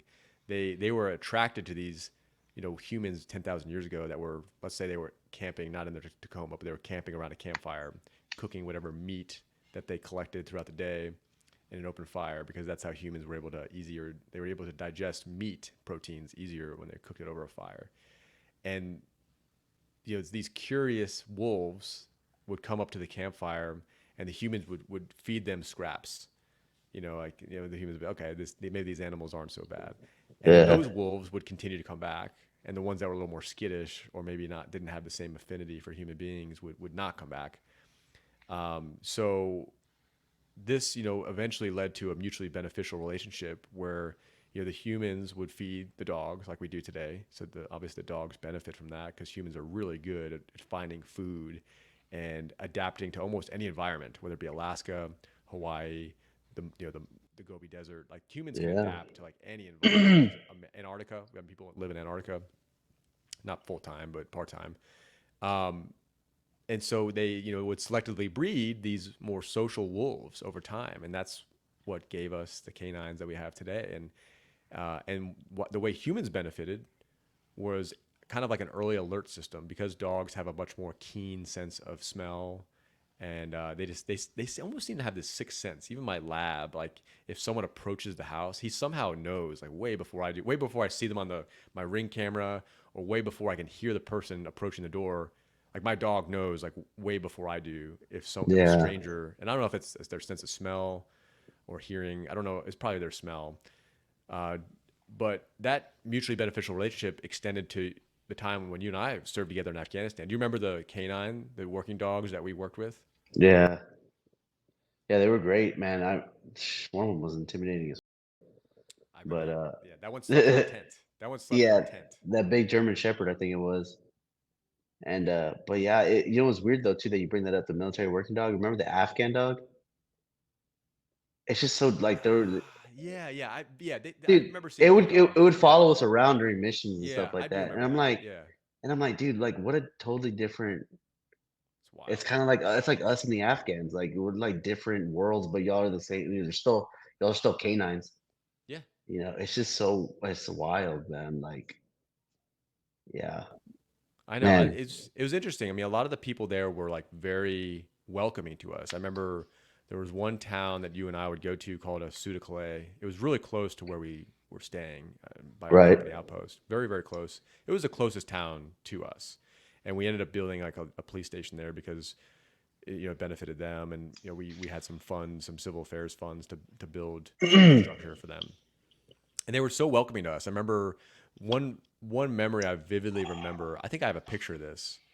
Um, well, anyway, I'll pull up a picture of the vehicles we rode in so people can kind of get a bird's eye view of what we were rolling around in. We had some really cool vehicles. This is actually a picture of you. Sorry if you don't want me to share this one. Um, so let me see if I can pull this up. This is the General Dynamics Striker ICV. This Hey, is there's your young. This boy, is dude. There's Private 19 Trevino. year old, 19-year-old me. Yeah, this is you. This is you when you joined us, Dude, where'd you get that right? picture at, dude? I took a lot of pictures. The army issued me a camera. I don't know if I Did told they you this, but really? yeah, they issued me like an Olympus ruggedized waterproof camera, and it was meant to help us kind of get a feel for the lay of the land and take pictures of whatever we found on missions. But honestly, I used it to take more pictures of us than anything else. Yeah, I have Yeah. thousands of these pictures and videos, man. I have so many pictures and videos of that deployment. But these strikers that we rode in, we were driving past the Suda Calais, just on I'm trying to get my orientation right, just to the west of us, about a mile or two west of us. And they approached us on one of these paved roads that goes through this vast, expansive desert through southern Afghanistan. And Mhm. he came to my truck because I waved at him. I recognized him. He brought me a watermelon. Oh, I remember the little one, dude. You remember this? Yeah, I remember Oh, that. you do? Okay, Yeah, cool. I do So I'm not remember this. crazy. No, Sometimes no, it's no, hard to no. separate reality from what actually happened, but I think I took a picture of it. But it was this, none of the crops there are genetically modified or anything, right? At least to my knowledge. So it was like this really elongated, like you said, it was a long, skinny watermelon, and it was like Right. he was really proud to give us this watermelon, and the people of that town were incredible like that. They just were very, very giving. They always hosted us and gave us food and tea and were very kind to us. So I think that's kind of what you were talking about. Like, we're not that different. Like, if someone came to my house, I would feed them. Give him a drink. Yeah. Wouldn't you? Yeah, I mean, it depends. I mean, I guess like, dude, I think if you're out in society like that, it's different, you know? It is. Like if Yes. somebody came to your house right here, like, hey, I need some food, are you really you're gonna be kind of skittish letting somebody in, you know? But what about your neighbor? Oh, Like my if neighbor, you, absolutely. yeah, Absolutely. yeah. Yeah, We were their neighbors absolutely. essentially. I mean, Yeah. indirectly. I mean, Dude, yeah. I'm trying to remember that. So you kind of just said something about like trying to distinguish things from reality. I remember you getting a box of cakes. I don't remember if that's true or not. Possibly. Dude, oh my gosh, dude. I don't know where we were at. We were obviously doing a mission, Oh yeah, I but I did. No, I remember. did. I did. Okay, okay, okay. Yeah, I See, did. I always tell my I have wife a these picture of those stories. too. I Yeah, have pictures of those too. I won't look too hard because I don't want to distract from what you're saying. But no, tell them about the cakes. Those were delicious. yeah. I don't even know who made them. Like I can't even remember. I just remember. I remember you opening a door, and then they're like, "Hey, they have stuff here just for sale." And I think you bought some with their money. I did. And Yep. then and then we just all ate a bunch of little like hostess cakes, but they're like Afghan style. Dude, Yeah. it was such a weird memory though, because like I always tell my wife the story, and I'm like, dude, I don't even. There's a lot of stories that I'm like, dude, am I lying or am I telling the truth? Like, Yeah. I don't know That's if you why feel that way too. I do. That's why I took so many photos. So these cakes that you're describing were from a shop in one of the towns that we were walking around in one day. Okay, yeah. See, there we I'm go. trying to dude, that's such a good memory See, because there weren't yeah, that many shops where we were. I mean, that was like one of the few shops that was open for business, let's call it. And I think I don't remember what language they were in, but I think they were Iranian cakes that had been imported to Afghanistan. Yeah. I could be wrong about that, but that's what my memory. Yeah, I know I have pictures of those because yeah, I remember getting like a bunch of cakes. And I had Dude. some local currency that they gave me for for stuff like that for economic development or paying people to help us do stuff. And really that would have been a much better approach in Afghanistan would to be to bolster the local economy and give these people something productive to do. Yeah. Um, do you remember our little snack shelf? Yeah. Dude, Dude, there was just stuff everywhere on that shelf, dude. Like razor blades, soups, cookies. The water heater was up there. Yeah, I remember that. I remember that a lot. You know what I'm trying Dude, that's a good picture, man. You have to send that one to me, dude. I will. I will. This is the snack Damn. shelf. This is the Yeah, homemade snack shelf. And so we had a tea kettle, and right? this kind of just solidified my affinity for tea. Someone sent us like boxes of like sleepy time tea, chamomile tea, green tea, Yeah. black tea, every flavor, herbal tea. And I got so tired of coffee and drinking that like terrible army coffee that I gravitated to tea. So someone sent us a tea kettle. We had this little NASA branded no refrigerator, right? Refrigerator. Yep.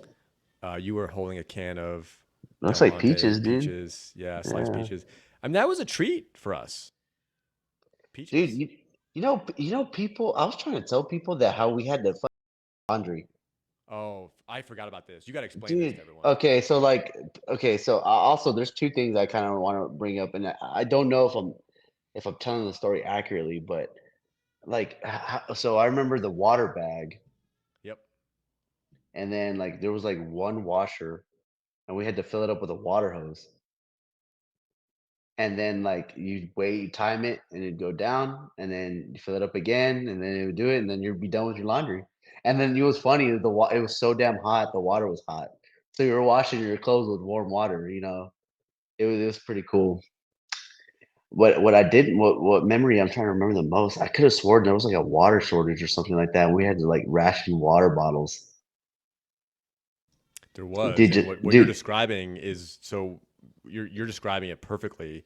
We had washing machines, which was a luxury in that kind of outpost, but instead of them having plumbing that filled the washing machine from the back like you have in your house, it's plugged into a positive pressure, either city water or well water with a pump. You had to just fill it manually, and then you had to get the dial just right because it Yeah. wasn't meant to be operated like that. And then the water came out of this giant blivet. So for people that aren't aware what a blivet is, it's a giant balloon filled with either water or jet fuel, or in this case, steam. So you couldn't mix them up. You had one giant, and these are like thousands of gallons. And so basically, it's the most field expedient way to store liquid is obviously a collapsible rubber blivet, like a Right. bladder. It's a giant, mil spec, bladder that's hard to puncture, and it's sitting in the sun most of the day, which is why the water was warm. But yeah, there were Yeah. often times. I mean, there were times that were either dictated by weather. So let's say there was a sandstorm, and then the people that were supposed to resupply us couldn't get to us, and helicopters definitely couldn't get to us in a sandstorm. So yeah, we had to ration water, and that was a real thing. I mean, we always had enough to get by, but Dude, there's a few weeks where we were short on supplies. yeah, that memory, and then one of the most memories that I think sucked terribly is, like, the when we lost that contract for those dudes to come clean the porta potties, and the things were super overflown. Remember how bad it got, dude? It was, like, cracking, remember? From, like, It the was bad, seat from the base, dude. dude. That was not good. Yeah, it was That dude, was not sanitary. we coulda died from dysentery, dude. It was so bad. Yeah, I think people got sick off that shit. I think I'm you're not right. It got yeah, bad. I mean, just covered in flies too. Like you open the porta potty dude. door, and it was just like this, like just dozens of flies. Bro, flies the size of quarters. Like, No, we're not talking about man. little flies here. We're talking about, like, flies the size of quarters, dude, you know? Dude, Yeah. that was wild, dude. That's kind of a surreal memory. Like I think so. I've been out of the military at least off the active duty component for a while, and I know you have, you're like you and I have reacclimated to society, but it took me years of therapy to get here. Like it took me years and years of just therapy and just being loved on by my immediate and extended family. Um, this that the reason I'm saying this is because this experience that we're describing, it feels like it was a different life to me.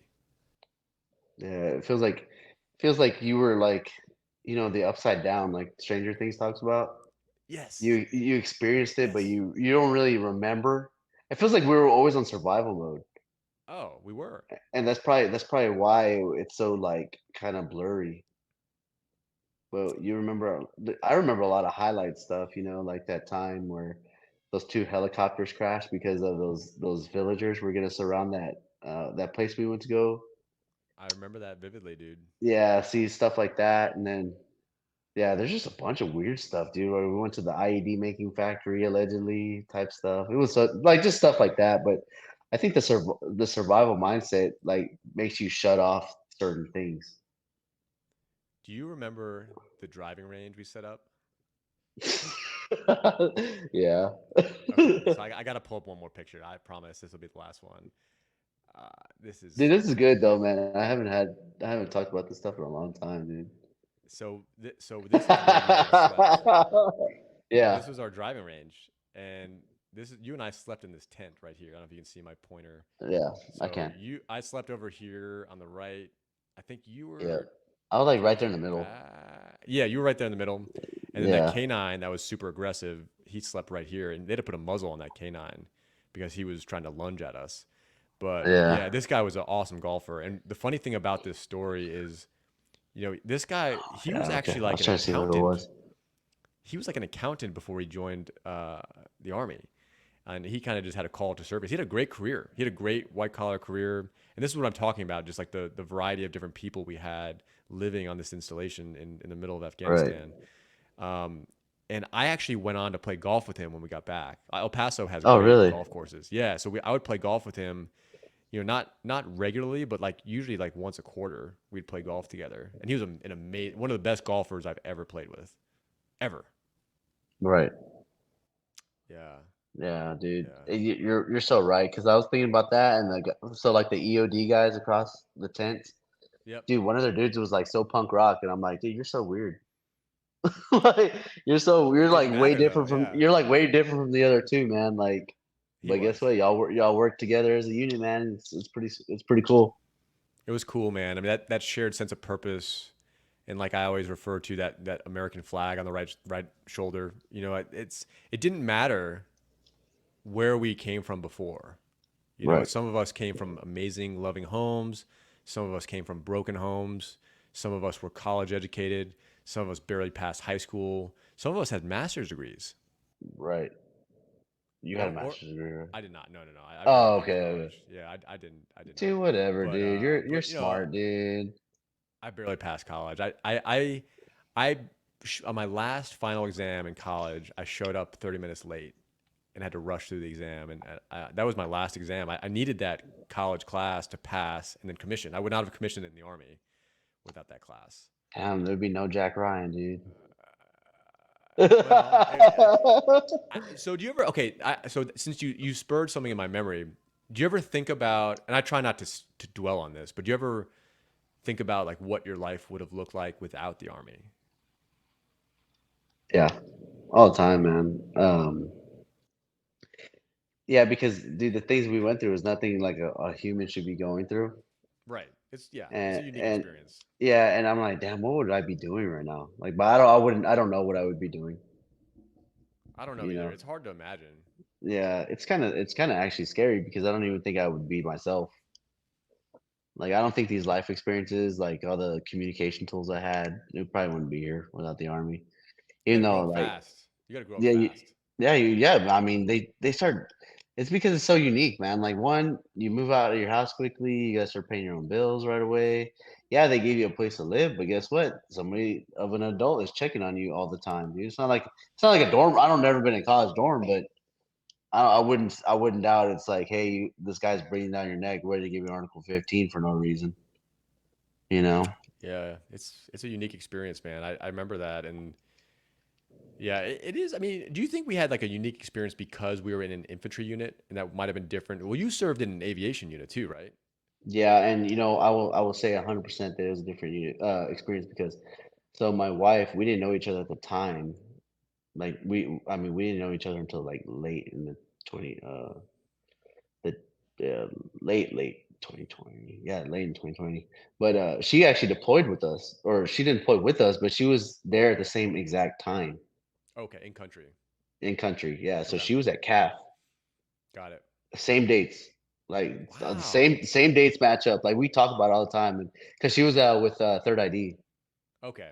and she was in the aviation there, so it's like it's so crazy to know that. Like I tell her experiences, like stories like this, and she can't even believe it, man. She can't even believe it. Like we're talking about, she talks about like her living conditions. I'm like, bro, you should have seen how it was at the OP Argonaut. Like Oh, it was it's yeah. I mean, burning it's trash and yeah. dude. I tell people like that have been in the army that like, dude, our ECP was a fucking broken down striker. Oh my gosh, you're right. Remember Oh if no, you're yeah, literally right. I yeah, forgot about that. Yeah, yeah. yeah. And I remember the day that we all went down there and they fucking towed that striker out. I And forgot I about think that. I think you were using that striker as a radio thing too. Because remember we had to carry fuel cans to fuel it. Yep. Dude, that is like, oh my god, dude. I don't even know whose bright idea ever came up with that. And I freaking one of your people officers over there coming up with some bright ideas, Probably. dude. Yeah. Probably. Yeah. Yeah. The good idea So fairies. No, in what Jeremy is describing for people that were not over in Afghanistan with us. So, like most people that were stationed in Afghanistan, either lived in some sort of hard structure with like central air conditioning and large electrical infrastructure, flushing toilets. That was not our experience. We experienced that for a couple of days, but then we shipped out to this combat outpost and we're living in tents. Now they were nice tents. The tents had heating and cooling that worked most of the time, not all the time. They would overheat. The generators would overheat. It would overload the system. Or sometimes if people put the air conditioning too low, the compressor would freeze or the system would ECU, freeze. Yes, thank you. Yep, that would ECU, freeze over. no, I mean, it was just always something breaking. That's basically what it was coming down to. Just dude. always something was broken because it's just a really extreme environment. It was like what 120, 116, 120 degrees Fahrenheit during the day in the summertime. Yeah, Brutal, brutal. And we're wearing what 40, 50 pounds of kit. You probably were wearing more because you had to carry all the medical supplies as our medic. yeah. And then I would carry. I remember one time on a mission, I was carrying like just the medical equipment, but then I forgot what mission it was on. It was a bad firefight we got into, but I was carrying an extra 240 rounds. I was like, give me a mortar round, whatever else we need, because I think that's when we started getting into fighting season. So like Yeah. we got into a firefight, and then like I remember all y'all carrying extra shit. So I'm like, oh fuck, give me something too, man. I was like, I'd rather get out of this alive. I don't care how much it is.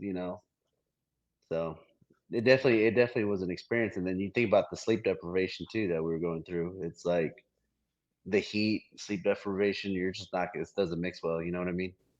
No, I mean there was definitely times where I felt like my brain was boiling, like I couldn't think straight. Yeah. And you're right though about what you said. Everyone shared the load. You know, it was Mhm. like a shared, and it kind of went unsaid. I mean, it wasn't like Yeah. people dictated like, oh, you have to carry this, you have to carry that. Like we all had our primary mission, and so we had to carry those tools that were relevant to our specific role in the platoon. But we Yeah. carried more. Then we carried more on top of that based on what the Right. platoon needed, and that was cool. That's cool thinking about. I've never thought about that, and you described it really well. Let me ask you a question. So, how did you feel about being like the lieutenant for an Oh my infantry gosh. platoon? Like, especially in that environment, like I always wondered how like they came up with these missions, and they're like, and then y'all would brief it to us in like a layman's terms, you know what I mean? And I'm like, I always wondered that shit because I'm like, okay, we're over at the sand table. I'm like, how did he even come up with this shit? Like, who told him like, Yeah. hey, we need to go over here where all the damn terrorists are? Like, like who told him that, dude? Like, I don't know, man. I always wondered like how you felt. I'm happy to speak about it. Yeah, no, I've never, I can't remember the last time someone asked me about this, but I felt, so I had some pretty good training. I had some really good training and mentorship. Like I was telling you, that captain um, who had just gotten out of Ranger Regiment, was our primary instructor at Fort Benning, Georgia, home of the infantry. And when we sat down, we were kind of signing all the paperwork and stuff. Just kind of, like anytime you go to a new school, you have to do a bunch of paperwork. You got to take a physical fitness test. We were in that mode, right? And so we were at a cheap army desk in this building, this old building in Fort Benning. And he said, "I'm not your friend." He said, "I'm going to." These are the words he used. Pardon my French. He said, "I'm going to crush your nuts every single day that I'm training you." And he said, "The reason I'm going to do that is because the soldiers that you're going to lead in combat deserve the best possible infantry officer that we can possibly make out of you turds." And he said, "And as a secondary mission, like I want you all to pass Ranger School because that's equally important as part of your training pipeline." So he's like, "My primary mission is to prepare you for combat." And so he put us through all sorts of sleep deprivation. We would do 20, 23, 24 kilometer movements at 3 a.m. in the morning, no sleep, and then have to get up and be the platoon leader of the mission. Right? We had a simulated platoon. We would do CQB training. We would do night fires. We would do night live fires over and over and over again until we got it right. And he was just, I mean, I was so jealous. Because we had the sister platoons in our training company would be sleeping. They'd be, racked out in their sleeping bags, and we'd be walking for like another 3 or 4 hours. Hey, so what did he talk to you about, like your senior NCOs? He said, "Listen to Because them." He they're said, important. they know better than you. He said these guys, and so not only was he was our primary instructor, but then he was partnered with an E7, and then I think we had 3 or 4 senior E6s that had all been deployed in infantry platoons, all of them. So these guys had been deliberately taken off the front lines to mold us as young dumb lieutenants. And then some of the people were prior service, so some of the people were better prepared than others. I was not. I was one of the fresh people that were straight from ROTC, and the training was great. Looking back on it, it really gave me the right frame of reference and the mental capacity to do the job physically, and really tested me in those environments that we kind of experienced in Afghanistan. So, but Right. how I felt. So that's just to give you some context of like what was leading up to before I came to Fort Bliss, and we did the full train up at Fort Bliss, which was really helpful. So NTC, and so I was very familiar with the equipment and the tactical communications. But then when we were in country, to answer your question, the question that you actually asked me, I felt massively underprepared as a 23-year-old young man leading an infantry platoon in Afghanistan. I felt massively underprepared, unqualified for the job, and I leaned heavily on Sergeant Lawson, and Sergeant Abel because they had done it before. And I said, "Hey guys, like this is what we need to do. This is the objective we need to meet. I want us to plan this together because I'm not going to make a decision in a vacuum." I didn't use those exact words, but that's what I was getting at. Is like we all, Sergeant Roberts helped me plan the route. The other Sergeant Roberts helped me get all the vehicles together and make sure all the RWS systems were up to speed. And then Right. Sergeant Abel was the ground guy, as you know. I mean, he lived it, Yeah. right? Dude, yeah, he's a bad mother. No doubt. I mean, Yeah. you can say that. I Yeah, mean, no doubt. I He mean, dude, mentored me. They mentored me. They brought me along, and I made it kind of a no ego environment. Well, at least I tried to make it a no ego environment to where like let's do this together. Like the only way we're gonna get out of this alive is we got to do it together. We got to be smart. We got to build a cohesive team so we can react to these types of violent encounters that we saw. yeah. Man, that's interesting, man. Because like I was later on in terrified. my, Yeah. Not I wasn't yeah, terrified of the danger. I wasn't terrified of the danger. Like that I didn't really mind because we got to the point, like you said, we'd been in so many direct fire action encounters that didn't bother me. It was leaving the wire, and the weight of the responsibility was crushing. Like once we were moving and doing stuff, yeah, I was fine. But like when we first were leaving the wire, I was like, I'm not like wasn't super religious back then, but I was like, dear God, like just make sure we come back alive. right. You know? Yeah, I can kind of relate to it because I remember every time like we'd walk out of the ECP and then like you chamber that round for the first time and you're like, and me, I'm like, all right, let me start going over some scenarios in my head. Like, all right, so if somebody gets shot here or somebody does this, like I'm always the whole mission. I'm like constantly like, okay, somebody gets their leg blown off. What do I do? Like, where's my tourniquet? Like, where's this at? And I'm like, Yeah. because like I always tell people like you don't rise to the occasion, you sink to your level of training. So I'm like in my head, I'm like just making up the most outrageous scenarios that like, hey, the whole fucking is gonna go down. I'm gonna be the only one. But I feel like that prepared me mentally. Because if you think about the worst scenario, probably it's probably not gonna be as nearly as bad. So so I could see how you're like, oh please God, like just you hope you did enough, you know. And I couldn't imagine. I almost felt like crying for you because like how much fucking pressure and stress you probably had on yourself every time we left. Yeah, that was really the only time I felt it. Like we had so many reps. You know, we did hundreds of missions probably over 9 months. Yeah, So like, but we were, especially if we were doing like if we were doing like a large company or battalion level mission, and like there was just a lot.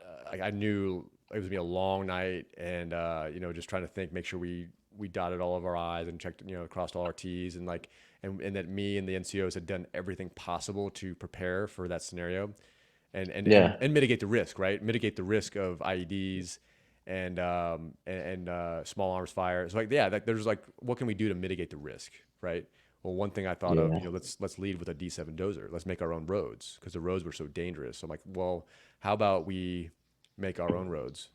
And that's what we did, yeah, right? It took a lot longer, but I felt like that. I felt like that was a good way to mitigate the risk. yeah. You know that's good though that you weren't so risk adverse though because I feel like that's what the direction of the army went when I was leaving. It was like they were just didn't want to do shit because they didn't want to be unsafe. Like, dude, you're in the army, bro. Like nothing here is safe. Nothing. There's a reason why people die in training more than overseas. You know. Wild, right? Yeah, but you can't be risk adverse. You just got to try to mitigate the risk as best as you possibly can. And as a leader, you got to assume the responsibility too. You know. Yeah, I mean, what was going through your head? I mean, you were our platoon medic. You were the medic. I mean, you were the guy that we had to rely on when if the worst were to happen, right? And so, like, I know you Yeah. were partnered with some of the more senior medics who had been deployed before. One of them had been deployed with that unit, I think. And I Yeah. always saw you training in the medical tent. You were always learning some new skill, or putting an IV in someone, or learning like getting reps on how to use a tourniquet. Like, what was going through your head, you know, when you weren't like on mission or eating or lifting or training? Like what was going through your head? Um.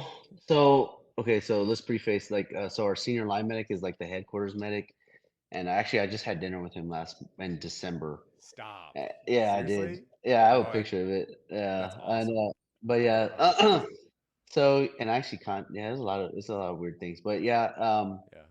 And the other 2 guys, they were in the army about I would say about 2.5 years each on me.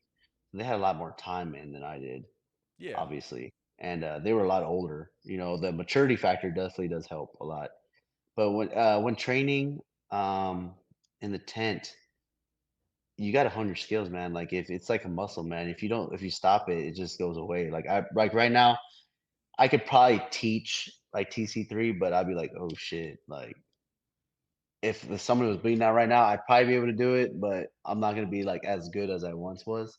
It's not like rest in peace, Toby Keith, you know. But I just it's definitely you have to hone your skills, you know, Yeah. and it's good to, you know, it's always good to know that you really have to perform for somebody. I think that's important too. Is like you realize that everybody's counting on you, and are you gonna carry that burden the rest of your life too that you didn't try? That's a hard ass pill to swallow. It's like, did you do everything you could? Did you try? Like even if I knew I couldn't even save somebody, I'd at least try some CPR or something, you know. Yeah. So I feel like that's important. It's probably the same thing for you. Like, you know, I did everything I could. I tried, you know. It's hard at the time, but now you realize, you know, that's the things. Yeah. I feel like the platoon really banded together. I have fond Oh, memories and not, yeah. Go we were ahead. great. No, we were great. I felt like that was a great platoon. Like I The used to look best. at I used to look at the other platoon and I felt like they weren't even that. I personally felt like that, but I Yeah. mean, Me too. No, it I hate to say it, but yeah, no, you're right. dude, dude, honestly, we had you think about the turnover rate for some of their NCOs and some of their like we okay, you know, we experienced the same situation, right? But fucking Sergeant Lawson, he like came in and made an impact instantly. He's awesome. And he wasn't even like egotistical about it, you know? He and you know what's good about it is like you guys always had that good cop, bad cop thing. So he was always like that hard ass dude. Like, you know, he was always I don't know if he was Korean or I whatever, but love he it. always had that He's half he always had Korean. that weird yeah, he always had, like, this Korean look on him, and I'm like, "Oh, there's Sarm Austin, dude." He's Like, awesome. I dude, love Charles I know, Austin. I felt dude, every time we left, though, even though, like, I know you were stressed out, the people we had, I was like, "Dude, we could fucking take on anything, dude, if we wanted to." I Like, felt that way. we truly could, and, like, I compare it to that first firefight we got into and to the other ones, and I'm like, "Dude, it's way different." Like, I felt like we're proactive, like, we're not just taking it, you Yeah. know? So that's how I felt. I felt it was great, man. Like, I think we were a great platoon, man. It was hey, man, I mean, from the top down, like, that's how it goes, you know? You were the highest ranking, and I was the fucking lowest ranking, you know? I never And thought you about think that. it Yeah. yeah, you think about it, because I mean, I was only in, like, 9 months, you Wow, know? you were brand new. Yeah, dude, and, yeah, I mean, the ego, I mean, because you get so many officers that are just egotistical, like, "Oh, I got the rank, dude. I don't need to listen to no fucking NCO."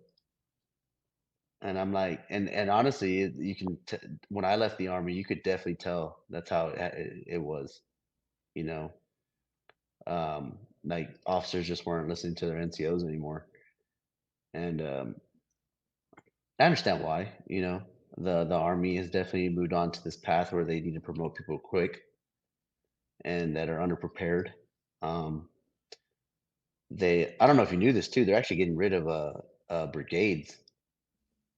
Did you? So you knew that too. So I'm just like, I don't know what direction they're going in, you know. But I definitely think they need to bring back like that,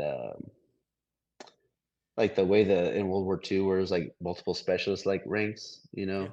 And then, because some people are not meant to be leaders, man. You shouldn't force them to do it either, just because they want to stay in. So there's that too. But yeah, man, it was a great platoon, man. I never forget you guys, dude. None of y'all. Hope McNeil's watching this. I'm talking about you. So I was gonna mention McNeil. I feel okay mentioning Chris McNeil because he's coming on the podcast next month.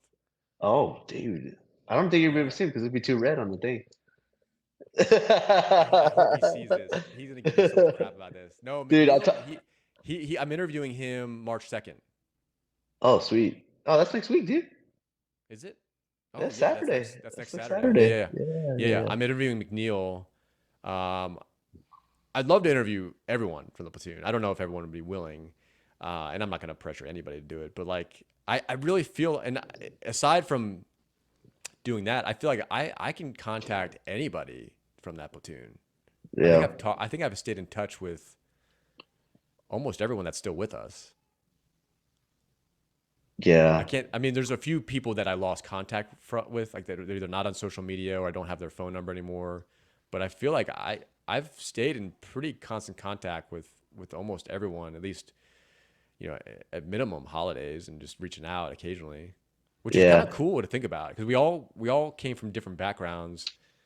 Like we were like different states, all different states around the country, and then we all kind of diverged. Some of us stayed in, like you. Some of us got out, like me. Um, but it was really cool to see that. Like we all kind of banded together. I don't know, that is a necessity. Yeah.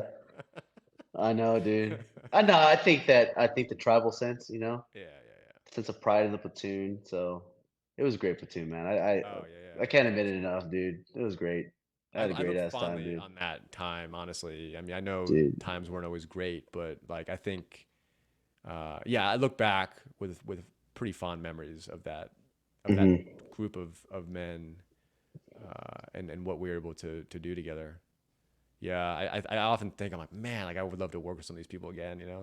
I Yeah. miss working with you guys. It was like the best colleagues I've ever had. Yeah. But it's Man, deeper than that. I don't know. oh, just the brotherhood, dude. It's a great brotherhood, and that's what men want. You know, they want a brotherhood. Like I was always fiending for it when we came back because I don't think you went with us to Kentucky, right? Did you go to Kentucky? Unfortunately, Nah, no. yeah, no. It was fortunately no. Oh, you didn't. Okay, Fortunately, okay, okay. I Yeah, yeah. hated I it. heard mixed. I So heard mixed things. Yeah. it's just, dude. Though, if you think about it, the way the battalion headed when we came back, it was just like it was just weird dynamic, man. It was a weird dynamic. I mean, I'm not saying that we had the greatest battalion leadership, but it would definitely was just a weird dynamic. I think the army as a whole was changing rapidly. So we got rid of this barrel-chested freedom fighter thing, and Yeah, I hear you. we were going with this other movement, you know. Yeah, yeah, yeah. No, I hear you. It's yeah. I mean, I mean, we were out there, man. Yeah. We were in a remote outpost. Yeah, I do like honestly. Right before I got out of the right before I got out of the army, I actually contacted Major Burton. Oh, I love that guy. I Dude, texted him yeah. today. I literally, Oh yeah. I texted him today. Oh shit, dude. Yeah, you need to tell him Yeah, that I miss him. I did. I did. I literally I texted him. I said, "Guess what?" I said, "Me and Trevino are doing a podcast together." He was like, "What?" I was like, "Yeah, we talk all the time." I was like, "I probably talk to you through some platform more often than not." Like, Yeah. I'm like, even if it's something stupid, like sending you a meme, but like, he was like, "Oh man," he's like, I'll actually, I'll read you the text he sent. If I, oh, here's my phone. Yeah, I'll read you exactly what he said. This made me so happy. Um, okay. He's a lieutenant colonel now. He's an awesome Oh, dude. my I bad, love. sir. Yeah, My yeah, bad if you're watching this. I didn't mean to call yeah. you Major. He's one of the good ones. Don't worry about it. I know. Um, let's see. Yeah, man, I remember Trevino. He was super sharp. Shitty times, but really great people. Jack. That's what he Yeah, said. man. Yeah, Thanks, Matt. he's all dude. I hope he watches this. Yeah, he loved you. I remember him Yeah. just like that sandbox you were talking about. Freaking. He was a pretty in shape dude. And Yeah, he was, dude. he He was a little fire plug, dude. yeah, he was like I don't know if he was a state champion or runner up wrestler in Ohio. Like he's a phenomenal athlete. He's a really good athlete. And Oh I remember shit, you I remember didn't he even would know smoke those that, dude. cigars. Remember he would be briefing us the plan, and he had just like this big stogie in his mouth. Yeah. He's just a Fucking good General dude. Patton and shit, dude. Yeah, yeah, that's the vibe he was going for, I But think. but that's what you wanted out of your leadership, man. You're like, dude, Totally. I wanted a Yeah, roughneck guy like that, you know? yeah, yeah. I don't want some freaking dude that's worried about his fingernails, dude. I want somebody to freaking He was awesome. hey, the company shifted a lot, dude, when he came in, man. And it was for the and No you know, kidding. I remember everybody was questioning it because he was a tanker. Yep. Everybody But was he served in he served in light cav and infantry units. He actually tried to switch over to infantry. oh, I didn't know Yeah, that. yeah, I yeah, didn't yeah. know He that. so yeah, yeah. So he actually Hmm. this was his third combat deployment, Oh shit. kinetic combat deployment. So Damn, dude. this was not his first rodeo. Yeah. Man, Yeah, he was a that's why he bad was so dude, good. man. He was Yeah, awesome. Yeah, he's on my list. You're on he my was. list. He's on my Oh, list. yeah. Oh, thanks. To Yeah. be Oh compared man, to be compared to Burton is like a huge praise, man. yeah, dude, I always like every time I had an officer, I'm like, you know, let me see if they're like Ryan or Burton. I'm like, nah, you ain't like it, dude. Burton, Burton was my I'm like, mentor, man. oh yeah, Yeah, yeah. I had dinner with It, him down at Fort Benning in September. We all got dinner together. oh, that's cool. That's cool. We just happened to be there. I was down there for work, and so was he. And dude, we had a great time. We had a phenomenal time. It was like picking Yeah. up like we were grabbing dinner outside the MKT. Yeah, dude. It was like picking up right where we left off. It was so funny to reconnect with him. I mean, I never Yeah, lost touch with him, but like physically. it's yeah, yeah, exactly, exactly. To see someone in person is kind of surreal. I had lunch with Sergeant Roberts, Sergeant Gennard Roberts. Oh, my boy, Papa J. If you're He, watching, I know you are. dude, we had a great time, man. We had a nice steak dinner. Ah, that guy was so awesome, man. Yeah, he was I funny just, too, man. dude, yeah, He had he had that southern accent, dude. So he was freaking such a good hilarious, dude. man. I'd follow him Yeah, anywhere. yeah, he's Yeah, good. And like I said, everybody was cool, man. Like everybody had like their own unique thing in their own way. yeah. Don't you feel that Yeah, way though? I mean, like you were saying earlier in the interview, like, don't you feel like everyone has some sort of unique gift, and we're not that fundamentally we're not that different, but I think everyone has something unique to contribute, right? yeah, absolutely, absolutely. I can learn something from But anyone. people need to people just need to talk though, man. Like they don't even know what they're good at or what they like. They're being told what to like. So just like today, man. This is totally off topic, but I wanted to bring it up the whole podcast. Like, how did you feel about this phone outage thing? Maybe I'm not even aware of this. Oh, dude. Okay. So Oh, what let me. phone Do I need company to do put you my have? tinfoil hat on or not? No, I mean, you kind of do, but I mean, All right, well, all I mean, right. what phone company do you have, I think I use Verizon. Yeah, I'm pretty sure I use Verizon. dude? So I mean, I saw that it was all the phone companies, but dude, like there was like a nationwide outage on cell phones. Oh, I did experience this. No, no, no, no, no, no. Okay, I got you now. Yeah, like no Yeah, cell phone service for a period of time. Do you think it's yeah, aliens? dude. No, it starts with a C.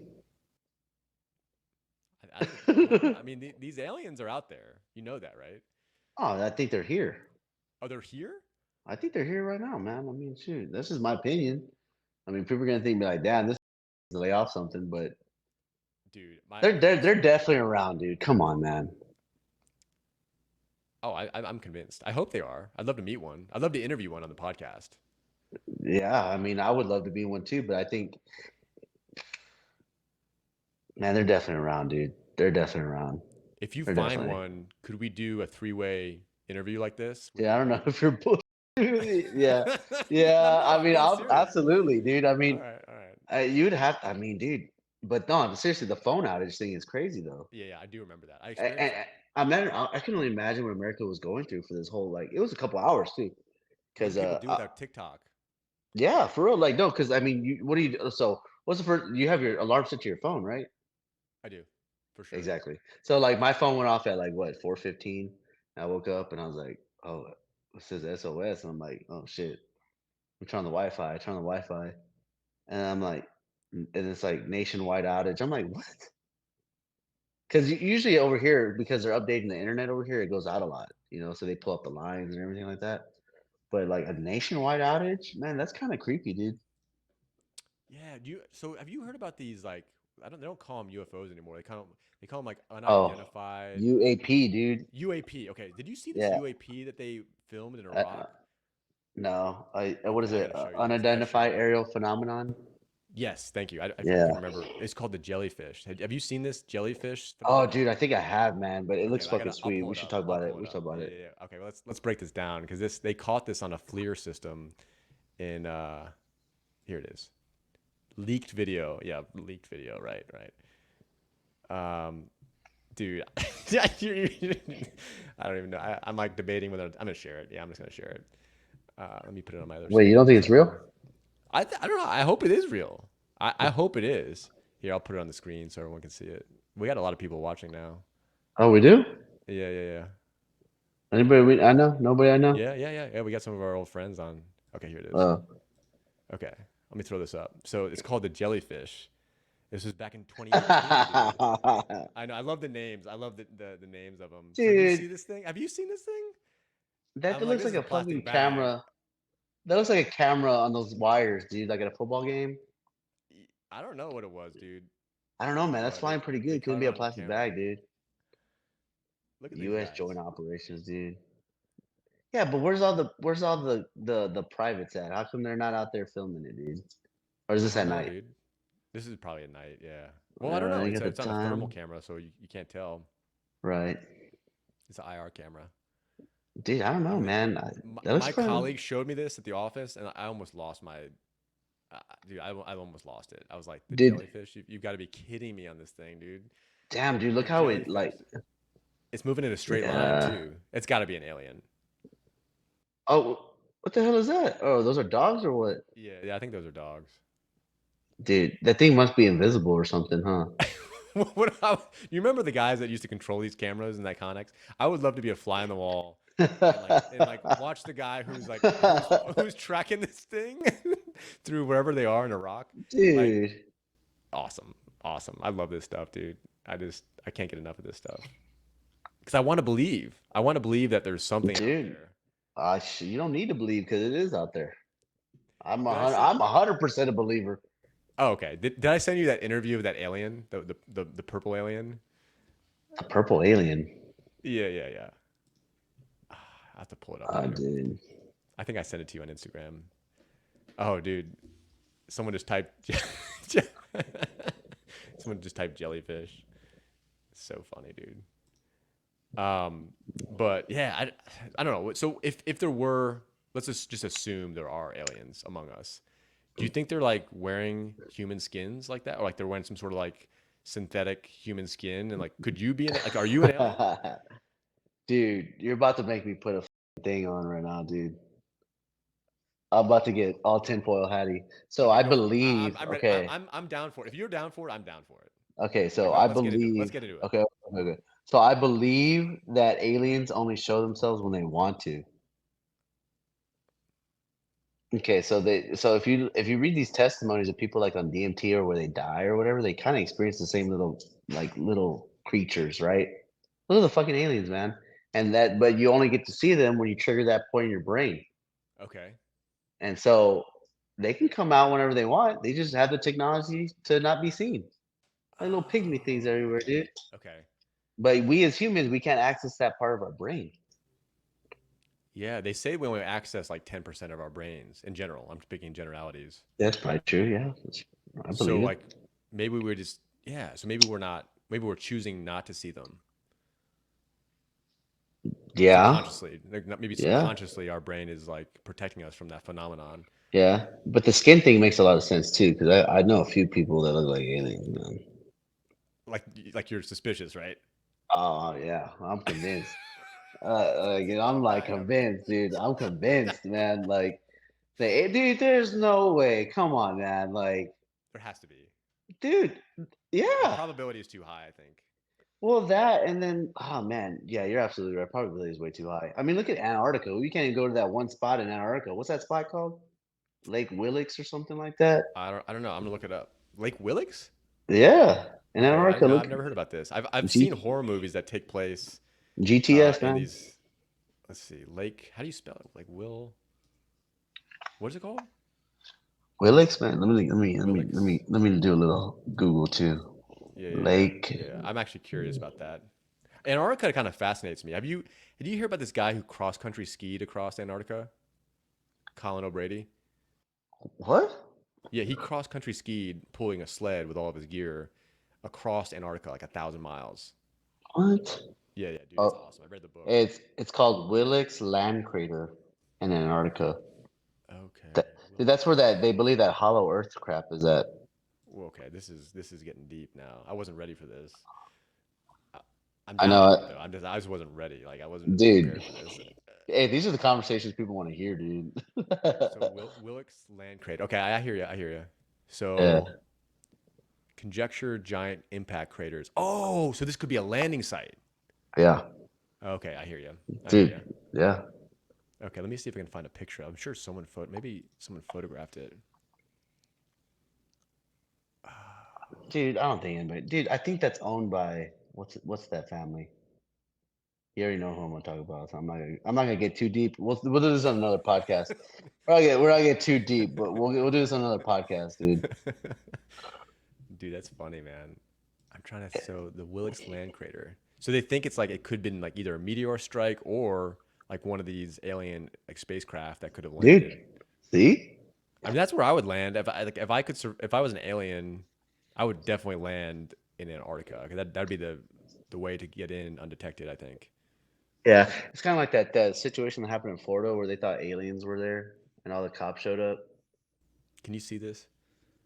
Let me see Which if I part? can. Yeah, So there's no pictures of it. That's strange. dude, So that's people where think, Godzilla comes out of, dude. oh, this is a huge crater. Dude, I'm telling you, man. I'm It's telling you. 480 kilometers wide. So this is the mothership that landed. Yep. Okay, I'm into this. Thank Let me you. see if I I can get a know. bigger picture. I'm glad you found out. I'm glad I told you about it, man. That could be that part like we talked about Stranger Things. That's where you go to the upside down. Okay, here it is. Yeah, dude, Stranger Things is so trippy, man. I I kind of love it though. it's cool. Yeah, it's a cool show. I like that it's got that 80s vibe. I always appreciate when like shows take place before the era of cell phones. Like I like Right. shows that don't have cell phones in them. I don't know if you feel that or not. Oh, dude, I just watched that movie Dune. Oh, yeah, so good. That's a good movie. Yeah, yeah. Okay, so Confirming my these are bias, buddy. massive craters. Bro, look at that. That's all over. Dude, come on, dude. Come on. You don't think those are portals, man? Come on. Okay, so let's try to empathize with these alien creatures. If you're an alien and you had, a 70,000 foot view of Earth, and let's say you're just like approaching low Earth orbit, and you've been monitoring human behavior for a long time. This is like a good thought experiment in general. What would you think about like how humans are behaving now? Like, what would be your perspective if you were just like, if you, let's say you were monitoring us, let's say these aliens were monitoring us for like the last 10,000 years. So they've seen every iteration of human behavior up until So now. like Americans or like a different? You pick. Because there's a big difference. You pick. There's a big difference here. You can pick. Americans, Yeah, Americans. That's fine. That's yeah, probably more let's just do predominant. Americans. Um, so if I was an alien coming to Earth and I saw Americans for the first time, it'd probably be like, so man, everything that we know about aliens, they're very like, we go back to that tribal thing, you know? They're gonna be like, Yeah. why do they hate each other so much? Like, why are they into weird shit? Okay. And I feel like they're gonna be like, yo, there's no like we could take over this place however we want because they're manipulated with anything. Okay. So Taylor, one of my buddies said incompetent. That's the word he used. Incompetent. Absolutely. Yeah. There's some truth in that statement. Absolutely. Yeah. Dude, yeah, Like shout out Taylor. Yep. he's an awesome dude. He's in the army too. He's like a really good dude. Um, Was he an officer? he is. Yep. Oh, sorry. Yeah, really good dude. Yeah, I know. I hate him too. I'm kidding. I didn't fit in. No.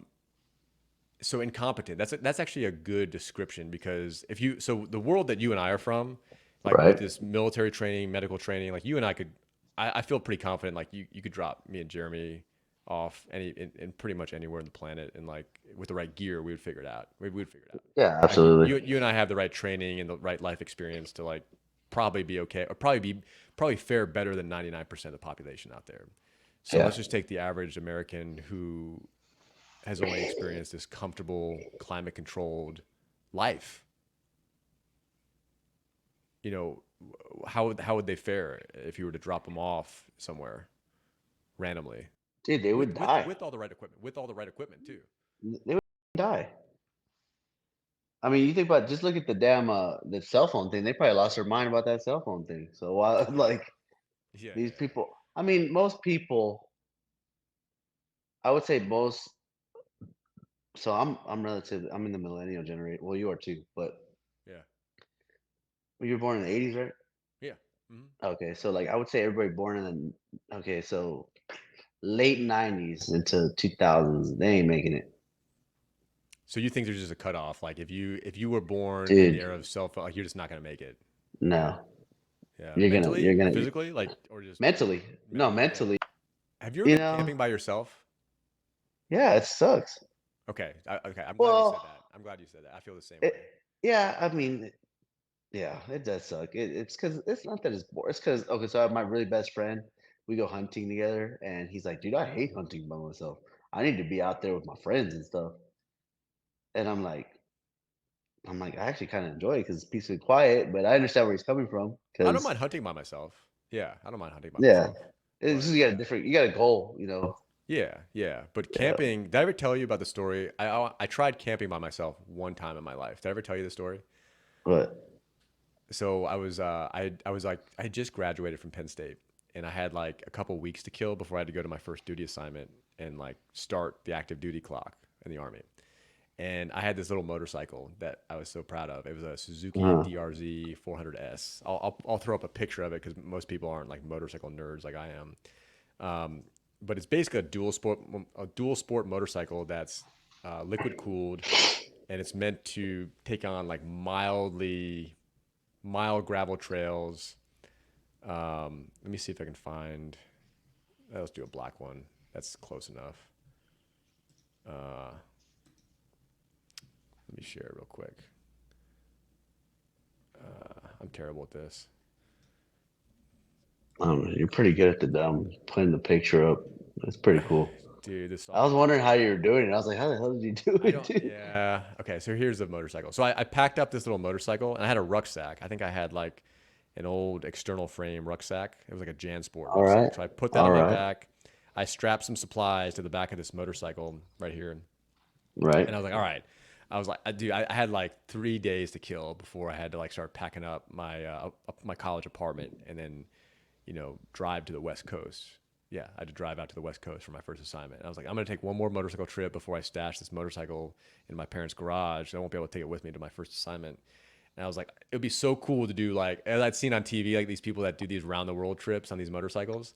But the Right. thing I didn't recognize is like these guys are always doing it in groups of at least two people, and they usually have like a date. And I was like, I'm gonna be a badass. I'm a badass. I'm about to be an infantryman in the army. I'm gonna pack up this bike and go ride into the wilderness of Pennsylvania and go camping by myself. Right. So I make it about an hour outside of State College, Pennsylvania, and I find this campground at this like state park, and I unpack Uh-huh. my stuff. I put my I think I had like I think I had either a hammock or a tent. I think I had a hammock.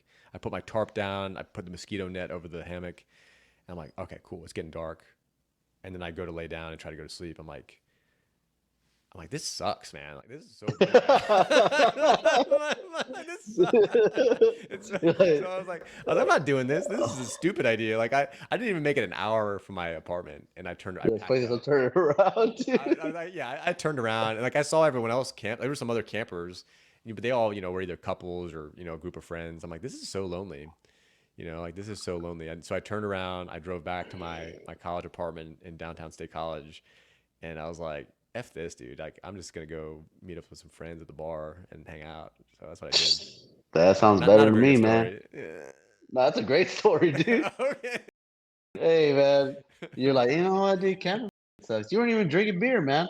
No, I might have brought like That's one beer with me. I think I brought like one beer, oh, okay.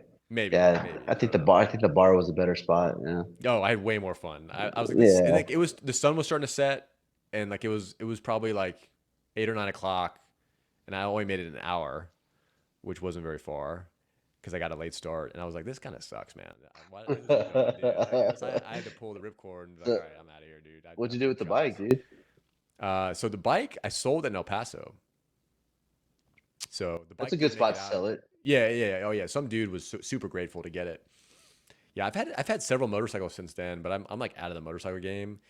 Like it's so dangerous, man. I've had too many Yeah. friends get. I'm scared. I'm not scared. That's the problem. That's the problem. Yeah, I'm scared. I'm not scared. Yeah, and that's a problem. So yeah, and my family doesn't have a good track record on motorcycles as far as staying alive. So Right. I had enough friends. I was like, I've survived my 20s, and so I sold my last bike. I had this little sport bike, a little leader bike. It was a Kawasaki H2 SX. It was a Uh-huh. supercharged leader bike. It was 200 horsepower to the rear wheel. Right. So it was like a really powerful bike. And I was like, this is like a death machine. So I sold it to some dude who was, yeah, he was happy to have it. But I was like, dude, and then I sold all my gear too that time around. I was like, I'm getting out of the motorcycle game. Like this, it's too dangerous, man. I had so many friends that even if they survived the crash, they have like life altering injuries. Yeah. I mean, I couldn't. Like, that's why I'm scared. That's because you're a rational person. You're a rational person. Yeah, yeah, and you care about yourself. Dude. Oh, dude. You know what it Yeah. was? You know what it What? was, man? And like, that bike wasn't as dangerous. The one I showed you, that wasn't very fast. It could barely go 60 miles an hour. But like when we got back from deployment, I was seeking that thrill. You know that thrill that you Oh, get? yes. That Like, endorphin. yeah, yeah. I remember like after one of the firefights you and I were in, like I just like wanted to chill and smoke a cigarette. I was like, oh man, that was like your That's nerves. great. Like I can't describe the feeling. I don't know. Maybe you can describe it. How did it make you feel being in a firefight? Dude, I mean, everybody's laughing and stuff. So, like, I'm over here like, dude, we just survived something, dude.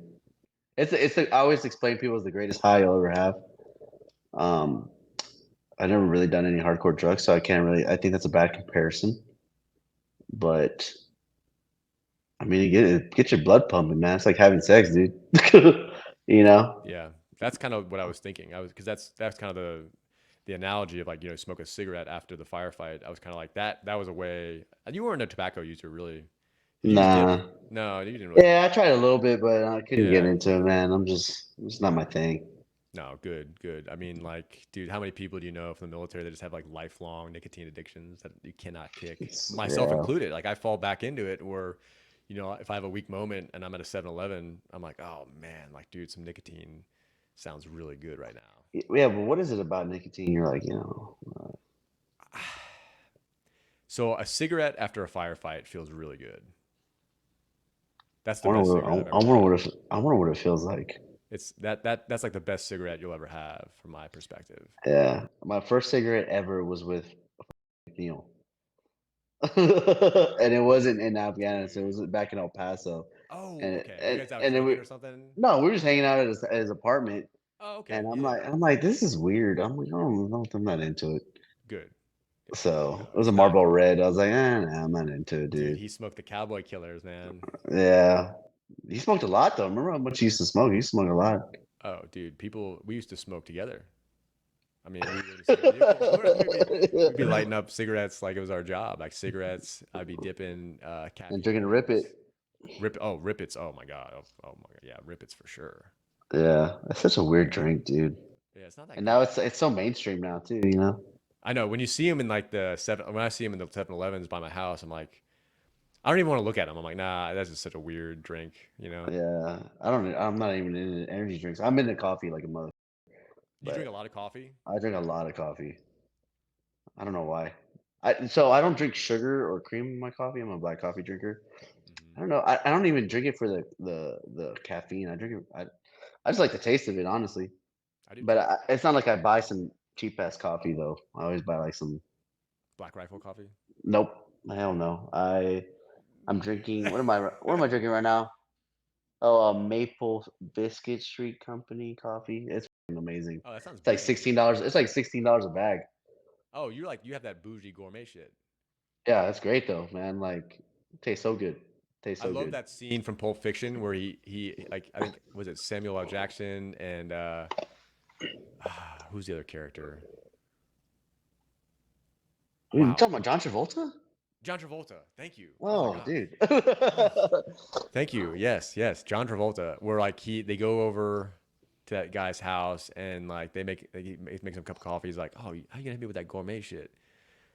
That's the kind of coffee you drink. You drink the Pulp Fiction coffee. I mean, I wish I can afford better, yeah, better coffee, but I like the flavor of it. I like the taste. You Okay. could Are you definitely tell the crazy? difference. Are you crazy about like the like do you make some sort of crazy grind? Like what how do you make coffee? Or just normal filtered like automatic Dude, drip? so I definitely buy the bean, and then we have like some cheap ass grinder, Yeah, that's what we have. and then Yeah. I just use the drip.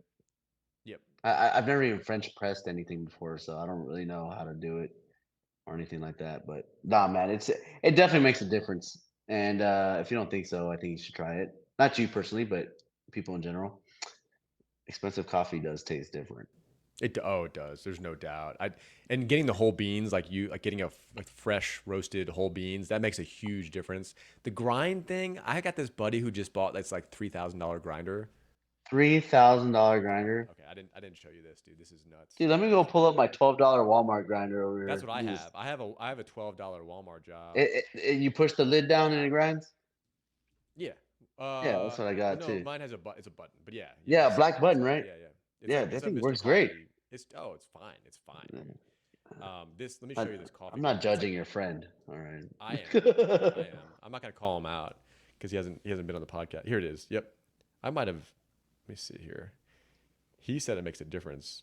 Dude, this thing's But how though? crazy. I don't know. He says like the geometry of the ground coffee is different. Are you reading the description or what? No, I'm I just will. joking. I will. I will. I'm just like I'm making stuff up right now. So this is Geometry of the coffee. yeah, right. So look at this thing. Look at this thing. I kid you not. So it's $4,000 actually. Oh my This god, is the dude. EG1 80 millimeter flat burr electric grinder, Jeremy. I don't know if you knew.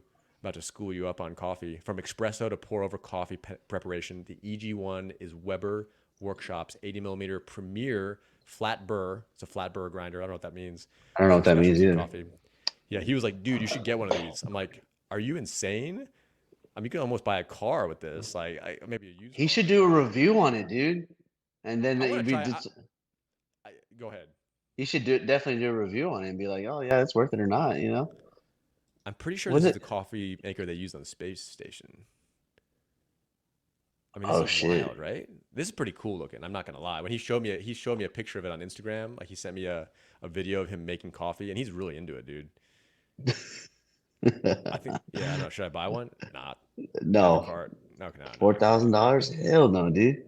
Does that seem insane to you? But I mean, like, but it's something. Uh, I'm like, if dude. he So I likes guess it, I guess all the money you're saving from not going to Starbucks, maybe,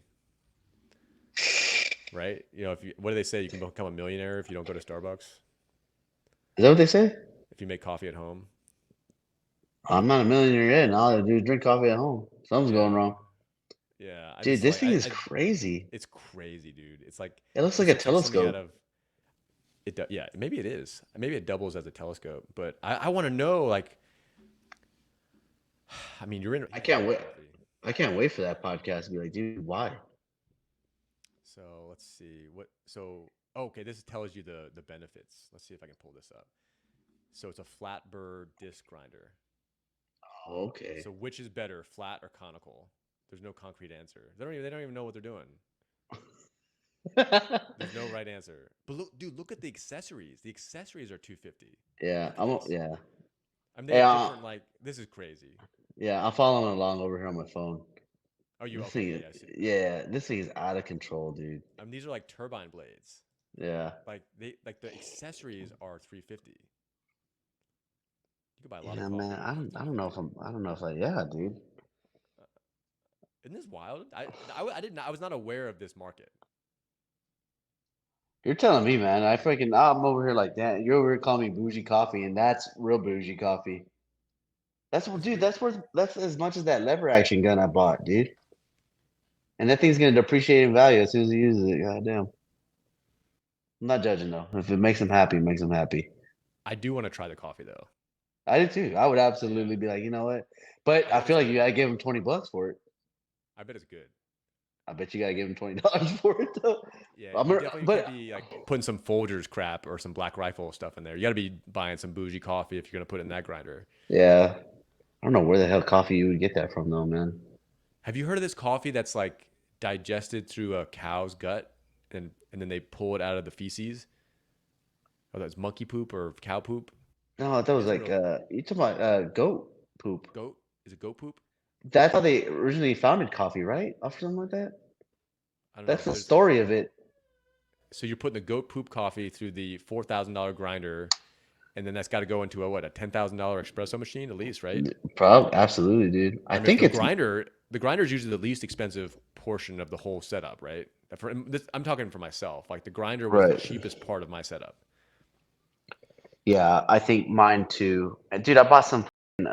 Yeah, I think my grinder was like $13. I think I paid $15 for my grinder, Yeah, and it works great. It works yeah. fantastic. And the coffee pot I think is bougie. I got one of those Keurig double things. Oh, those are nice. Doubles it. Yeah, yeah. I mean, I don't really think it's necessary, but no, I use the Keurig part a lot. I just use the reusable cups. Yeah, yeah, yeah, yeah. I just put the grounds in there. Saves My a lot of coffee money. maker was $35. Shit, now I feel rich, dude. This is I like, use well, an I got that. AeroPress. I use an AeroPress. I seen him. I seen you use them on your It's tight. videos. Yeah, it's tight. I really like it. It comes out like it's a strong flavor but not overpowering. And then Right. I like the French press, but you end up getting like little pieces of ground coffee in your Oh, brew. just gross, Which dude. totally. And so the It's like all AeroPress, earthy and shit, right? I don't mind it because I've been my wife and I've been doing the French press since we lived in El Paso. That's where we always made French press coffee, and I like the flavor, but I'm not a fan of the gritty coffee grounds at the bottom of your cup. And so the AeroPress has a filter built in, so it's like all the benefits of a French press, but then it does pass through a paper filter, so it tastes great. Okay. Yeah, maybe I should try that. And it limits me to Bu- one cup. I only drink one cup of coffee now in the See, morning. that's my problem. So like It's on the asleep. It's weekends, the sleep, dude. And yeah, yeah, on the week. So every day I put the 12-ounce button on the coffee, and that's all I drink. But then like that's not bad. on the weekends I'm doing the 10 cupper though. Okay, so on the weekends yeah. Actually, when I lived at Fort Benning, my roommates and I would drink a ton of coffee on the weekends. Dude, I just love the taste of it, man. I don't know what it is. I drink more Eh, eh, coffee on the weekends typically. Yeah, and plus I feel like American. Yeah, dude, we got to Yeah, do I this don't again. know. I feel bad. I don't know if you got to get up. I have off tomorrow. I don't know. You probably got to work tomorrow. No, dude, dude, I have the best schedule. Even though I work in the shittiest environment, I'm Monday through Thursday, dude. Oh, so you're off tomorrow too? I'm off tomorrow. Yeah. Oh, This is a sweet. good this is a good day to do this then. Okay, I don't feel bad Yeah. then. No, no, no. I Dude, this is usually the reason why I pick Thursdays though is because like I said, my wife works on Thursdays and stuff. So I was like, yeah, yeah, Thursdays are great for me. We got to do this like more regularly cuz dude, I wasn't yeah, expecting to talk about such a variety of topics with you, but dude, for real. It could have just went off on whatever, dude. I can't wait to post this too, man. Like I It was just because about a lot of people joined in midway through. So for those that are new to the live stream on Instagram, like this is our first time. I've never live streamed anything. Me and Shane tried to do it, but I couldn't figure it out because I'm dumb. But I don't know if you've live streamed anything on Instagram. no. I'm trying to figure out how to join myself on your live stream. Yeah, I there's think it would probably a have to way to do do with. it. Yeah, I think it would have to be. It we had to should be do the that next phone or time. something. Yeah, for sure. No, this is good though, man. I like just like I felt like at first like we were gonna go kind of scripted, and I'm like, nah, let's not do Nah, that, no, dude. no, that wasn't I'm the like, goal let's just either. talk. I Yeah, was like, let's just talk about yeah. whatever, dude. You filled out the Dude, we would. questionnaire. So I did this questionnaire for people that aren't like aware of this media project I've been doing. And like the questionnaire was great for like the first 6 interviewees. But then like I've realized like, dude, it's way more fun to just talk about whatever comes up naturally. Like a normal conversation. Like just have a normal conversation like you and I would on the phone Or in person, yeah. or in person. Yeah. Like it's so like, and I started this thing like thinking like, oh, this would be a technology podcast. But like the technology is not as interesting as the people using the technology. Absolutely. Like that's what's more interesting. Yeah. Yeah. Dude, I think this is your longest one, right? Oh, by far. Oh yeah, I knew it would be. Yeah. We're almost at 3 hours. We're almost at 3 hours. Dude, I cannot believe how long it's been already, dude. Yeah, it feels like a Uh, half an hour. no, but time flies, dude, when you're talking fun, dude. We had a lot to catch up on, honestly. Well, I talk to you regularly, but not like a not in a video set. Like it's a lot easier to connect with you on video. Yeah, right. It's different. Absolutely. It's not as good as in person, but it's like 90% as good. Yeah, absolutely. This was I've great been though, man. making I an had a effort. Oh, this is awesome, dude. Yeah, this is a blast. Yeah. yeah. You make an I've effort been to do trying to what? make I'm an effort. sorry. Oh no, what I was telling you is I'm trying to make an effort, not just through this, but I've been trying to make an effort, like instead of calling my friends and family, like trying to FaceTime them or trying Hmm. to use Instagram. Instagram has a really nice video call feature. It works really well. Yeah. Um, and most people have Instagram or Meta or whatever platform. So like, I feel like even if it's just a 5 minute video call, like I called my buddy who was my roommate at Fort Benning, like just a 5 minute face to face, like made me feel so good, dude. Because Yeah. I could see him, like he's my You brother. get that So like, emotional. yeah, You can see so my that's not even to emotions and mention. stuff. When we laugh, you can actually see us laughing and stuff. So It's cool. Yeah, yeah, and dude. this software is tight too. It's like if you have earbuds in or headphones on, it feels pretty good. It feels pretty close to the real thing. It's not quite as good as live, Right. but it's like the next best thing. Yeah. Absolutely. I'm so disappointed in this microphone. I'm gonna figure something out. Yeah, no, and Yeah. just keeping. I love your podcast, man. For those that are just joining, you have an awesome podcast called the 40 Hour Block, and it's on YouTube. What else? On, it's on YouTube. I don't know how to figure out the Apple Podcast or Spotify, but I will. Spotify's easy. Oh yeah. Apple's not. Oh That's my experience. Spotify is super yeah. easy. If you have the video Yeah. files, you could upload them and probably like you could get what's so cool about Spotify for people that are doing stuff like this is you can create. I created a Spotify podcast account Right. and in 5 minutes, and then however long it took to upload the video, probably 20 minutes depending on the video file size, and like literally it was so easy to do it. Mm. Apple wanted me to fill out all this paperwork and maybe I did it wrong, but they wanted me Oh, to. you know what? It did that for me too, man. Yeah. Yeah, I gave up, and they wanted me to pay a subscription. Spotify's free, so for those that are listening, like, dude, everyone has a voice. I mean, the setup I'm using. This is a $60 microphone that I got from a local electronics store. It's a Samsung Mm. Q2U. I'm filming this on a $40 like Logitech camera, and it looks great. Hmm. It's fine. Me too. Like you need $100 if you want to make it look like really good, and you could probably do it for less. Like if you have a pair of AirPods, really the key is like you don't want the sound to reverberate through the computer speaker. Like I don't want Jeremy's voice coming through the computer speaker. I want it only to be in my ears. That's why Jeremy's wearing AirPods. If you do that, really that's the minimum. I would focus on the audio. Like the audio, like cameras are cheap now, man. Like even an iPhone is plenty. That's plenty good enough. Like Oh yeah, dude. the And more the you, cameras are good. yeah, it's honestly better than what you can upload because I think Right. StreamYard is what I use, and like I pay the cheapest subscription, and you can only upload 720p. So like you're kind of limited anyway. Right. I And didn't even know that, dude. yeah, and I've tried uploading some HD videos to YouTube, and it takes forever. It takes Oh, I forever, do it. dude. Oh, you do it? Oh, I, you do HD? I yeah. Well, I don't know if it comes out as HD, but it tells me that it's uploading it in HD, Yeah, and it dude, that's takes awesome. hours. It takes a couple hours. Okay, so you just do it. Yeah, I should probably do it on Yeah. YouTube. Yeah. I mean, if you do it overnight, you probably won't even notice. Well, if you're using StreamYard, StreamYard limits you to 720. Oh, okay. So no wonder it's still pixelated. Yeah, unless you pay extra. Like you can Yeah. pay You for know, 1080p. I wanted to try the YouTube where you can just record it off YouTube. It works. It works great. It was. Yeah, we should. Yeah, we can live stream this to YouTube. Instagram is easy, so I'm glad we were able to make this work. We had a couple people join us, which was funny. They were typing comments about one guy. He did a picture of an alien when we were talking about aliens. He did like he did like an alien emoji. It's so good, dude. Dude, just in denial. That's all it is, dude. I'm not in denial, dude. I'm ready for it. No, I know, dude. It's good though, man. I love just like, I just like talking, dude, to people, and It's fun, dude. we always have good conversations, though, man. Totally. Yeah. Like that. Our conversation was so good, we forgot track of time, dude. Oh yeah. I thought we'd do at least 2 hours, but we're almost at 3. I was like, dang, that's cool. That's strong. But Yeah, I don't feel as bad that now you don't have work tomorrow. I don't have work tomorrow I either. don't ever feel bad, man. I mean, shit, I can call it sick whenever I want, dude. Colin sick.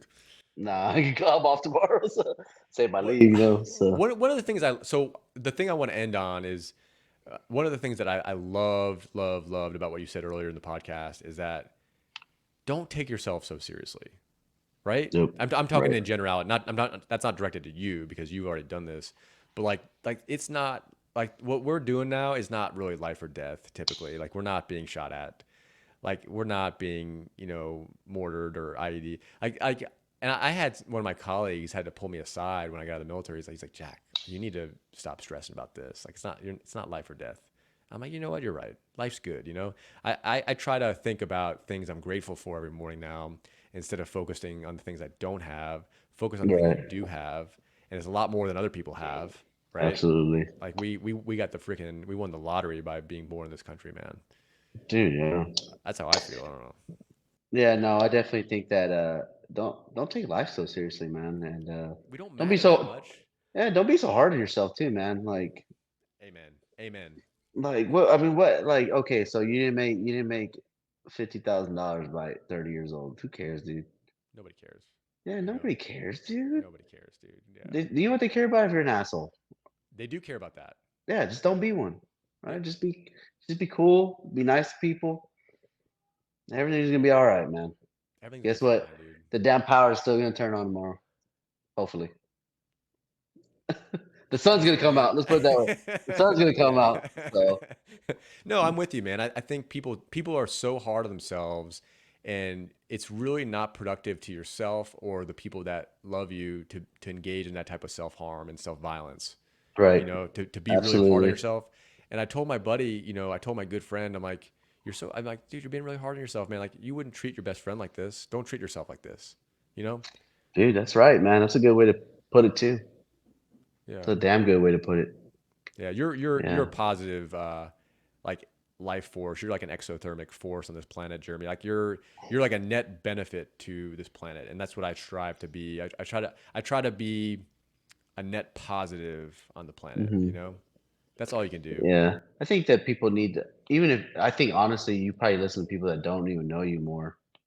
Like, hey man, I believe in you more than you believe in yourself. People love that shit. People need it, you know. Like me, I'm my own worst critic, you know. Same. And I love it when people are saying, "Hey, I'm proud of you." I'm like, you know what, man, maybe I'm not doing that bad. Maybe I'm not. Yeah. You just need to get ground. You just need to get grounded every now and then. Yeah, I agree, man. Yeah. People. I think one of the things people need most is someone to believe in them. Support. Yeah. Support, encouragement. love, affection. I mean, these are all human needs, right? These are Yeah. not like foreign concepts.